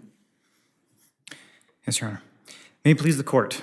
My name is Aaron Pentheny, counsel for Appellants Khalid Ahmad and Miriam Kurgay. We would like to reserve 3 minutes of rebuttal time. This appeal involves the question of whether a federal agency, USCIS, can insulate from review the persecution determination under 8 U.S.C. section 1182E, or whether it falls under the bar of 8 U.S.C. section 1252 A2B2 or section 2. The district court erred when it misapplied the Supreme Court's decision in Patel versus Garland, a section 1 case, to section 2, which is now firmly not the law under this court's decision in Mukantagara versus Noem of last week. We also note that the district court erred in not applying the reasoning and holding of the Supreme Court's Kukana versus Holder decision, or to consider its persuasive authority in Wilkinson versus Garland. So what is left of this case after Mukantagara? Yes, Your Honor. So to apply the plain language of section 2 and to comply with Kukana versus Holder and now this court's recent holding in Mukantagara versus Noem, this is a statute by statute issue. So today the issue is whether section 1182E, the first step persecution determination, is a non-discretionary threshold eligibility step, which would be reviewable despite section 2. And so is it your view that we need to decide that question? That's the question here, whether that is in fact a non-discretionary determination, that first step determination. Correct, Your Honor. And additionally, even though, and as we'll get to, the court did comment in Mukantagara on the word determine in that statute, but we'll have to compare and apply it to section 1182E. So it's, if I understand your position, Mukantagara is our circuit's precedent about what we do with Patel in light of section 2. Yes, Your Honor.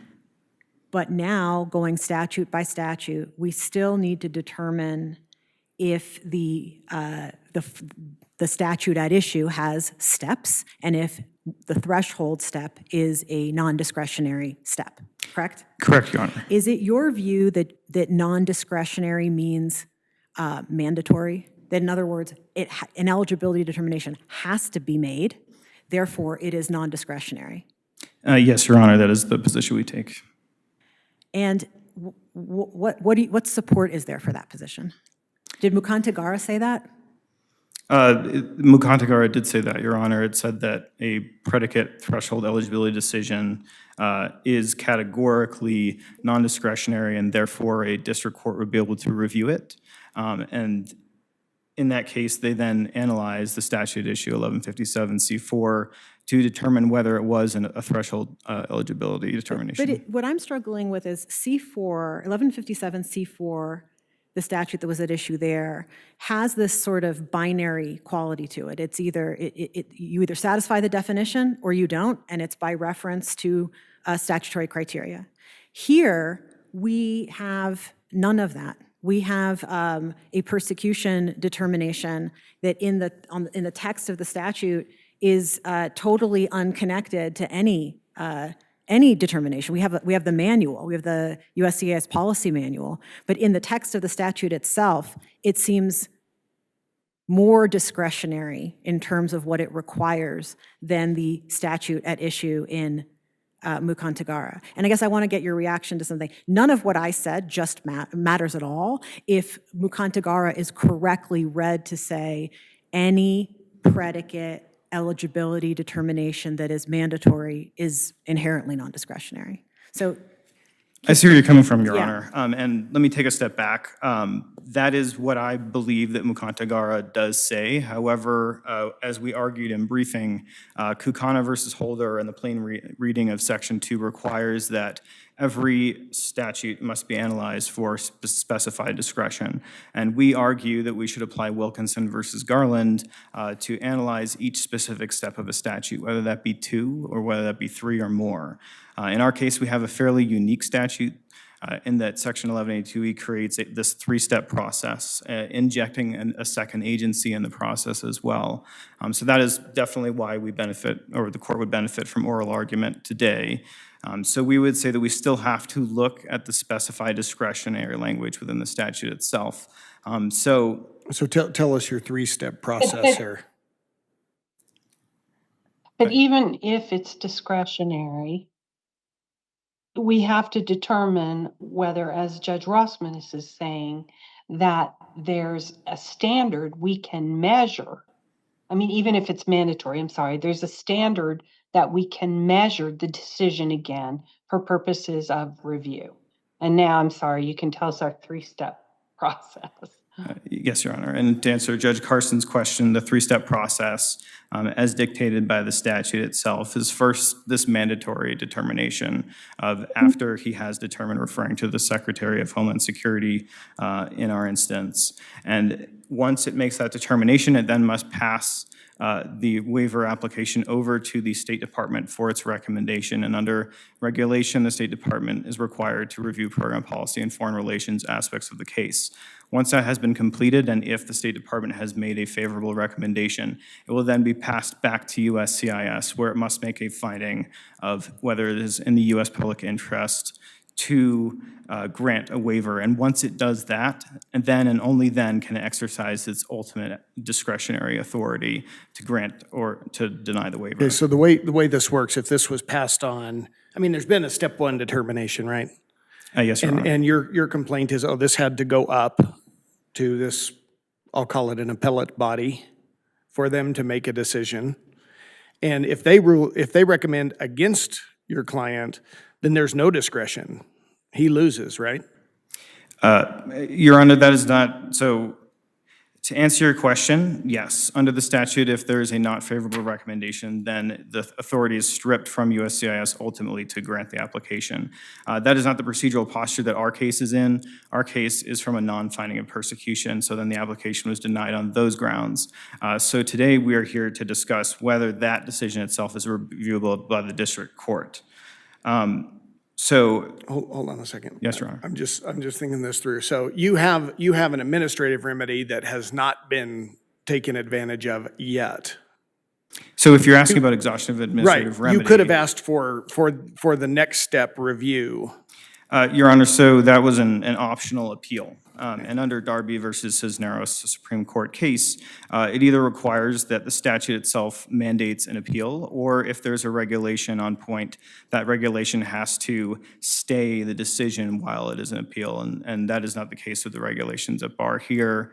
It is a optional appeal, as noted in the denial decision itself by the agency, and we do not therefore have to exhaust that. Okay, no, prior. fair enough. I guess what I'm getting at is we're not going to hear at some later date that that there still can't be anything done because you get to appeal to the next level. That is an interesting point, Your Honor. That is something that maybe procedurally could be taken advantage of. So, like, let's say that this does go back down to the district court on remand.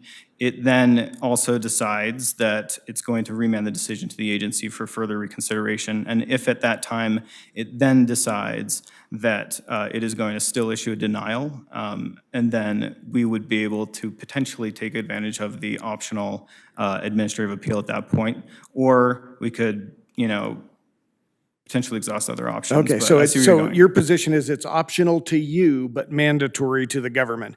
If you want to take it up to the next level, they have to hear it, but you don't have to take it up, and you can go back to the district court if you wanted to. I would disagree with that statement, Your Honor. They don't necessarily have to take it up. It's not a mandatory acceptance of the appeal. They have the discretionary authority. The Administrative Appeals Office under USCIS can decide not to hear the appeal. Okay, fair enough. Go ahead.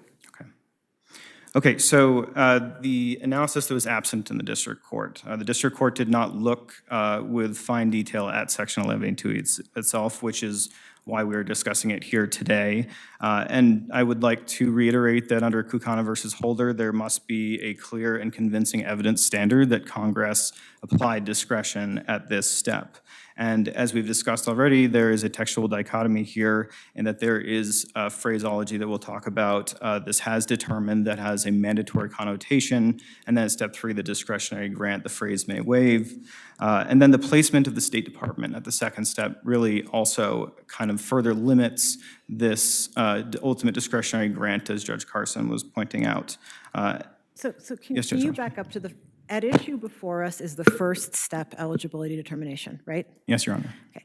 Mukantagara has cleared the way where we don't have to interrogate the Patel Section 2 question. Agree? Yes, Your Honor, correct. So does the fact that in your case, the first step is mandatory, meaning you can't go to step 2 and 3 unless you have an eligibility determination, in that sense it is mandatory, does that mean it is non-discretionary for purposes of judicial review? That is one of the pieces that we would argue, yes. The fact that it is a mandatory determination is one piece that points towards it being non-discretionary. Okay, so mandatory, you're saying, is coextensive with non-discretionary, or are you saying mandatory is one data point in determining whether the first step eligibility determination is non-discretionary? Yes, Your Honor. So it is one data point. It is not the end-all and be-all question, at least Okay. the way that our position. So So in- you'd also have to look for the language of the statute itself. Okay, so this is very helpful. So if you can walk me through why the first step of your statute, contra the first step of perhaps Mukantagara's statute, why is the first step of this statute non-discretionary when the persecution determination that it compels to be made at the first step is not guided by any criteria at all? So, Your Honor, just to clarify, you're asking why is there no statutory criteria for what is persecution in this statute? The statute, or the eligibility determination at the first step requires a finding of persecution on account of, right? Yes, Your Honor. And my question is, that determination, there's no reference to any statutory criteria for determining when an applicant demonstrates persecution. And how can we say that in the absence of that statutory criteria, you have anything but a discretionary determination as opposed to a non-discretionary determination? I see where you're going with that, with Your Honor. So I'm so sorry. Can you rephrase briefly? My concern is that if you agree that just because it's a mandatory first step, that doesn't mean it's non-discretionary. That might be one data point along the way. We really have to look at what the heck is going on at the first step. And here, at the first step, the mandatory eligibility determination, DHS is deciding whether your client would be subject to persecution. That determination is not guided by reference to any statutory criteria. When I see that, I'm thinking that's a pretty discretionary determination. Your Honor, let me compare this to the statute issue in Mukantagar, so 1157C4, right? There is a cross citation in that statute. It says, go look at USC 1101A42 for the definition of refugee. If you look at that statute, that also has a requirement that the agency should review whether the person would face persecution in their home country, and there is no further cross citation to that. And it's because persecution is defined mainly by administrative and federal case law. So it's going to be a case-by-case analysis, but it's still a legal determination in a way. There are facts and there's also the law. So if you're asking whether a district court would be able to evaluate what is persecution in this J1 waiver context, that is something that the district court is well equipped to do. And it would be able to review the agency's action to determine whether it was arbitrary and capricious. By reference to what standard? Your Honor, this would be, again, up to the district court to decide what the standard is. We argue that it is the well-founded fear standard because this was originally adopted in the 1970 amendment, and then later there was the 1980 amendment that brought asylum law into U.S. immigration, the INA. And we argue that that is then adapted. This waiver, this persecution waiver as well, it encapsulated the well-founded fear standard. That's something we would argue before the district court. It's not necessary to decide in this appeal today. It's purely based on whether Section 2 strips jurisdiction or not. And I see that my time is elapsing, and could I briefly conclude and reserve some time for rebuttal still? Go ahead, and we'll let you know on the rebuttal. Go ahead and finish, though. Okay, thank you, Your Honor. To briefly conclude, the court failed to apply the Kukana and the Green Standard. Mukantagar now applies, which provides a clear jurisdictional pathway, potentially, for Mr. Ahmad to seek review of his waiver application. The threshold eligibility requirement of determination is a non-discretionary act, as we defined with various dictionary definitions, and we can compare to Mukantagar as we did in our 28J letter. And then as well, this injury is redressable, as the remedy of APA vacatur and remand from the district court would provide an opportunity to resolve the discrete injury of this non-finding of persecution at the agency, and we request that this court vacate and remand to the district court for further reconsideration. Okay, just so I'm clear, the ultimate remand you're asking for is send it back, make them make a determination. Ultimately, yes, with the intervening step of the district court having to agree on the arbitrary and capricious standard. Got it. Fair enough. Thank you, Your Honor. Thanks.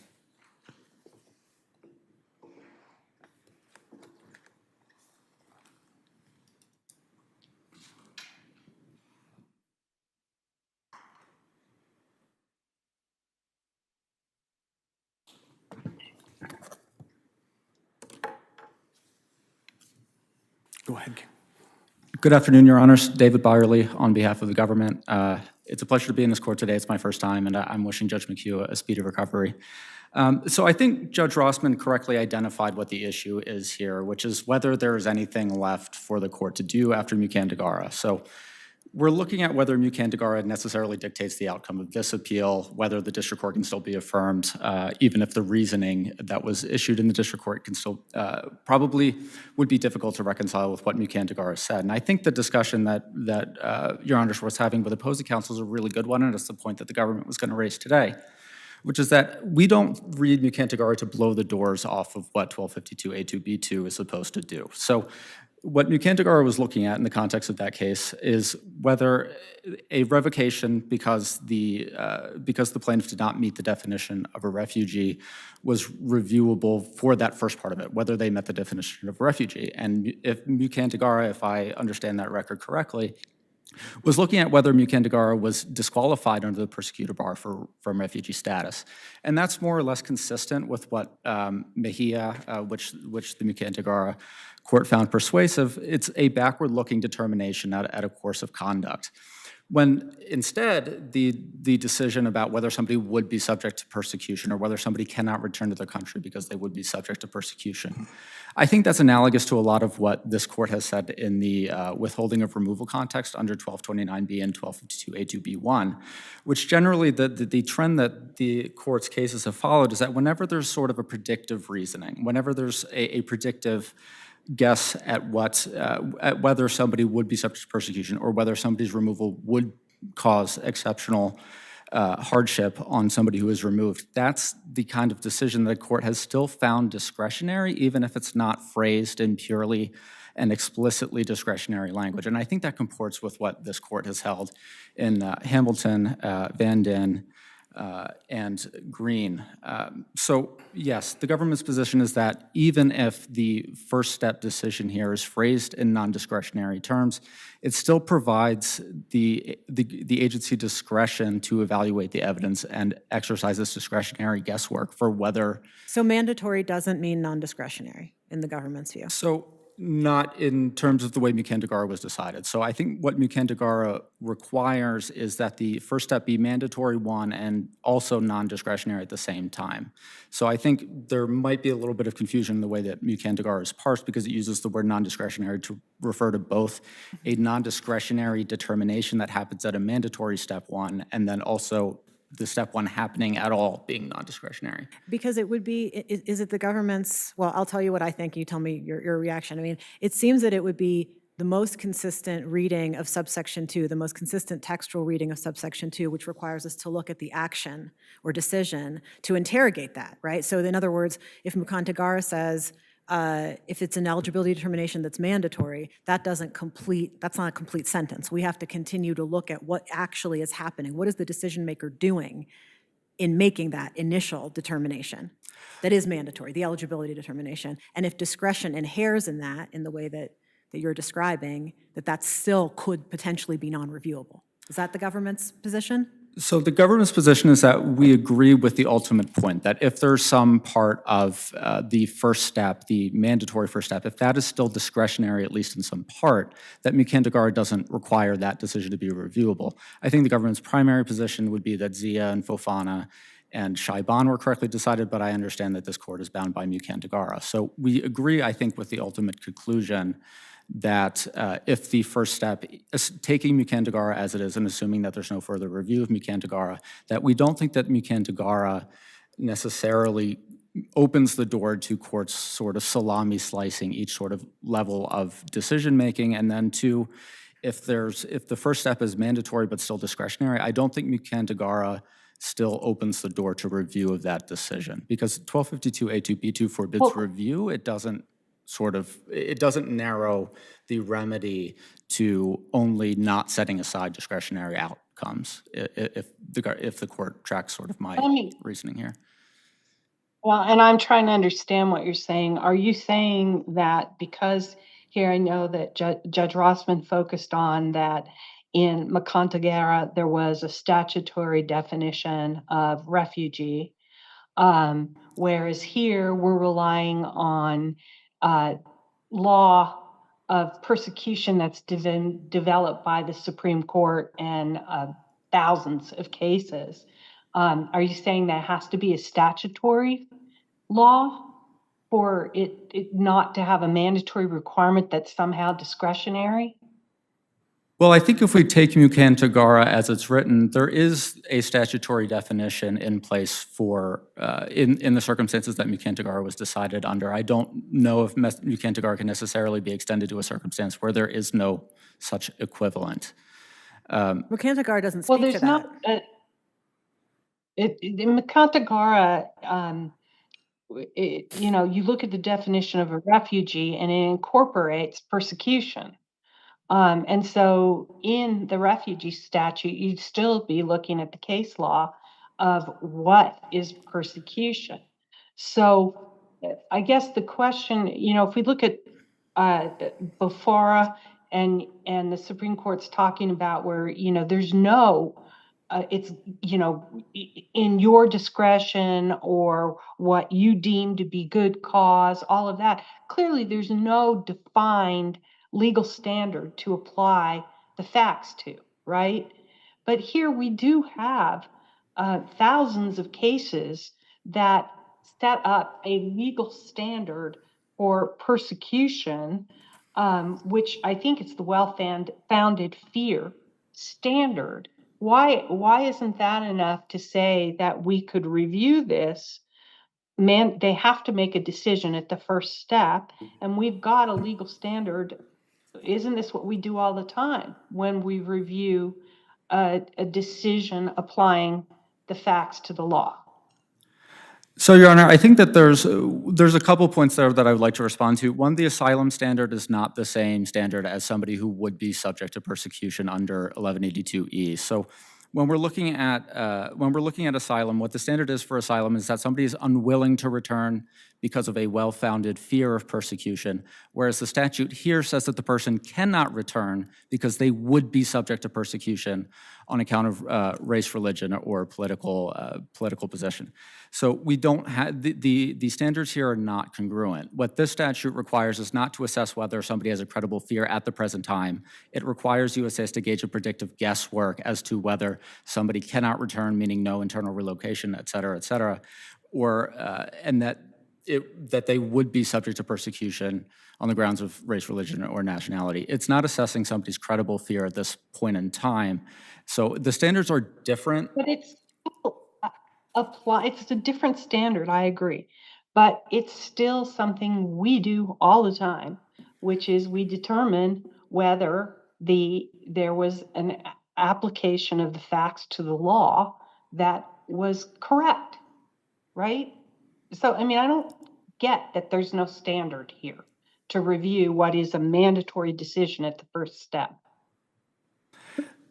So the government doesn't agree that even though it's phrased in sort of language that could seem non-discretionary, that it still exclude the possibility that there's still discretion involved in the decision. And I'll point to a couple of cases that this court has decided, which is Perales-Cumpeyan, that looks at whether somebody's level of cruelty extended from regular cruelty to extreme cruelty. There's also Morales-Ventura versus Ashcroft from the 10th Circuit in 2003, whether somebody's removal would result in exceptional and extremely unusual hardship to the alien's spouse, U.S. citizen or LPR spouse, citizen, or parent. Those are, even though that they're not phrased in terms of, hey, this is in the government's discretion, it still requires some predictive guesswork on the part of USCIS that looks at the evidence as submitted, and then the USCIS exercises some level of discretion in determining whether the evidence is sufficient to demonstrate that the hardship that it would cause on the spouse, citizen, that the citizen, spouse, child, or parent left behind would be exceptional and extremely hard. And sorry, I'm butchering the exact phraseology, but it's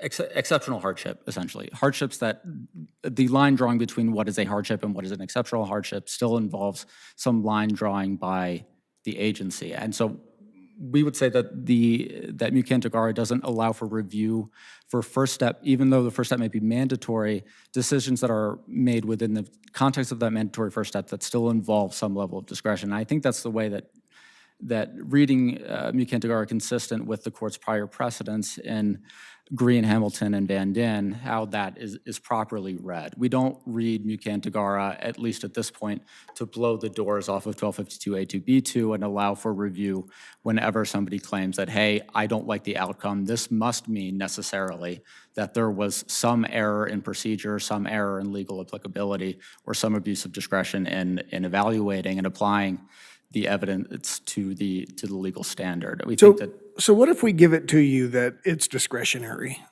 that the determination of whether he would be subject to persecution in the future if he was required to stay for 2 years at his home country was discretionary and not reviewable?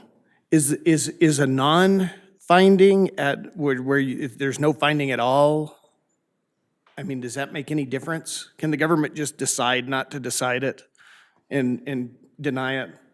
So if somebody is denied in the end an 1182E waiver, that could be for any number of reasons. I'm specifically thinking of 4. 1, that there was no finding of persecution. 2, that there was a finding of persecution, but the State Department ultimately decided not to end up recommending it favorably, or 3, ultimately, at the end of the day, USCIS decides to deny it as a matter of discretion. So those are really the main 3 possibilities. But the second 2 aren't before us. We're not looking at that. We're just looking at step 1, right? I mean, he could be entitled to review of the decision on step 1 and still lose under step 2 or 3. So first, I'll point out that, again, the step 1 determination here does involve some level of discretion, because if we look at this court's cases, whenever it involves sort of predictive guesswork, that still entails some level of discretion on behalf of the agency. 2, I would say that I would point out that the decision in this case says that the USCIS also decided not to recommend favorably this case, and that they also found that persecution had not been established, and that's Appendix Well, they Volume 2, never page went 10. to step 2, did they? They never went to step 2 here. So the government... There was a decision that there was no risk of persecution, no, right? So we never got a step 2 or 3. And also, USCIS would not recommend favorably the application. So we don't know what they would do. Well, Your Honor, respectfully, I'll point to page 10 of Appendix Volume 2 in that second to last paragraph, where it says that USCIS, that the, I do have the exact language here, so I'll just go ahead and quote it. At Appendix Volume 2 at page 10, you have not met your burden in demonstrating that a favorable recommendation of this application by USCIS on the basis of exceptional hardship or for persecution should be forwarded to the U.S. Department of State.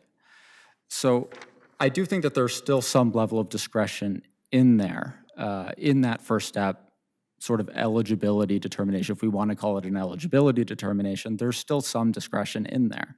And I don't think... Well, they said step 1, you didn't show the persecution prong, and so as a result, we're not passing it on. It never got to step 2. So I think it's correct to say that this case, I don't think there's any dispute that the application was not forwarded to the U.S. Department of State for a recommendation up or down either way on their side. But USCIS did exercise some discretion here in deciding not to recommend it favorably. So well, because they made a determination that they determined that the alien can return without fear of prosecution, right? Without being persecuted. And thus, you don't pass it on. So I think that You have to have a favorable decision at step 1 to even get it to step 2, right? Yes, I think that's correct, Your Honor. But I'll also point out that this is a good kind of segue into why that New Kindergarten needs to be read consistently with Hamilton and Green, because in those cases, what you had underlying the good and sufficient cause for a visa revocation was not necessarily purely discretionary either. Those turned on legal questions, and the courts decided that it couldn't review good and sufficient cause, even if that good and sufficient cause was based on a legal determination. So if I see I'm going to run out of time here in about 9 seconds. Actually, I have one more question. Go ahead. That's all right. Can you say a little bit more about this predictive guesswork standard that you were describing? Where I'm really struggling is it seems all agree that just because eligibility determination is mandatory, that alone doesn't mean that it is non-discretionary, at least today. That is sort of my take on the common understanding. So then we have to determine whether that eligibility determination is non-discretionary or requires the exercise of discretion. In Mukantigara, we had some statutory criteria guiding the exercise of discretion, which ultimately then incorporated, as Judge McHugh explained, the persecution standard that is also relevant here. So if there's statutory criteria guiding the determination, maybe that's over here as more non-discretionary. If there's no statutory criteria guiding, I don't know, maybe it's over here. But you're saying if predictive guesswork is required, that means that it's more discretionary than non-discretionary.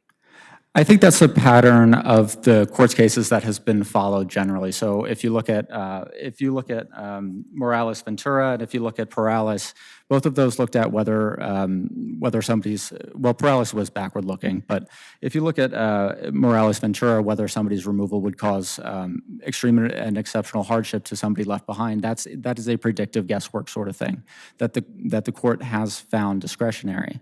And when the court has found sort of not clearly discretionary language, non-discretionary is when it's looking backwards. So if we're looking at whether an alien had not established continuous residence, whether they were outside the country for 90 days, those are sort of the algorithmic decisions that this court granted it's usually in the withholding of removal under 1229B, and you're looking at the 1252A2B1 rather than B2.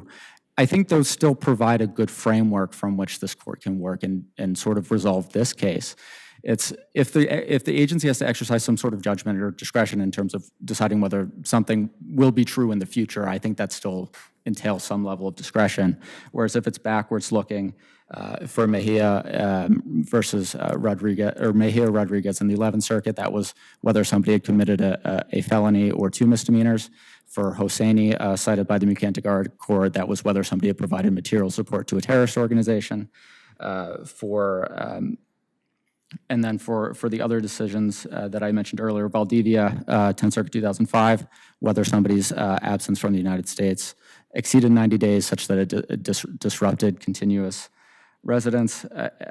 And then the other sort of exception in addition to extreme cruelty is whether somebody's departure that disrupted continuous residence was voluntary. That was also a decision found to be discretionary because it involves just too much, hey, it could be this, it could be that, depending on the circumstances of the case. And granted, I don't think it was important to that court that voluntariness is decided in a whole bunch of other legal contexts, and courts review voluntariness all the time, whether it's contracts or sexual assault claims or whatever it may be. Voluntariness really depends on the circumstances and involves some sort of evidence weighing and discretion on behalf of the agency.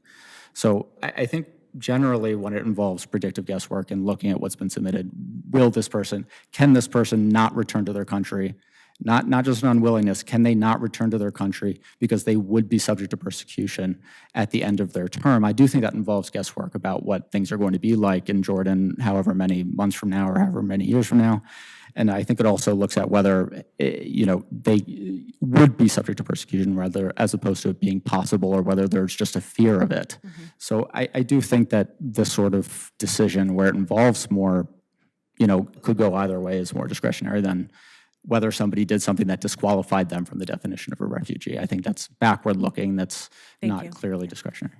Thank you, counsel. Your time's up. Let's give about 3 minutes of rebuttal here.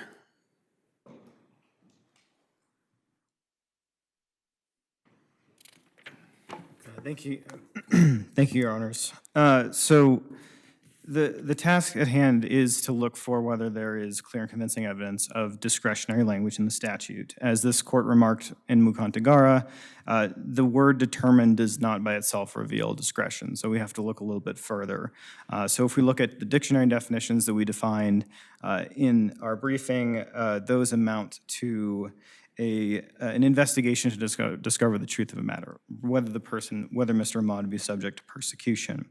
And we can compare the statute at issue in Mukantagara to the statute issue here. These are both structured as conditions precedent, right? So if we read in relevant part, section 1157C4, refugee status may be terminated if the Attorney General determines that the alien was not in fact a refugee. And if we look at section 11A2 in relevant part, upon the favorable recommendation of DOS pursuant to the request of USCIS, after it has determined that the alien would be subject to persecution, USCIS may waive. So we have a clear distinction between what is it that they must do, and not necessarily they must do, but that they have a non-discretionary duty to do, and then they are able to exercise authority after that by the words of the statute as required by Kukana and the plain meaning of section 2. Additionally, the government has intimated, my friend across the aisle has intimated, that there is no requirement for the USCIS to pass even a recommendation or even a case where they have found persecution over to the State Department. That is not true. There is no requirement under DHS regulations, under 212.7, but under State Department regulations, there is a mandatory duty, as we've cited in our briefs, in 22 CFR 41.63. And it says that USCIS shall pass for the recommendation, and it says that the State Department shall evaluate program policy and foreign relations aspects of the case. So there is no clear discretion that has been granted to USCIS at this first step, not in their policy manual, not in regulation, and not in the statute itself. And if they argue that USCIS is not bound by the State Department's regulations, because this unique statute involves two different agencies, this is a whole-of-government approach. And because one agency understands the same statute to make a mandatory duty, and that is non-discretionary, and to pass it over for a recommendation, that is what counts. So there is regulation that requires that action to be done. And at this time, I'll briefly conclude again. We ask that this court vacate and remand the district court's decision, and that the district court consider whether the USCIS made an arbitrary and capricious decision under the APA, and whether to remand for reconsideration. Thank you. Thank you, counsel. The case will be submitted and counsel are excused, and the court will be recessed until tomorrow morning at 9 a.m.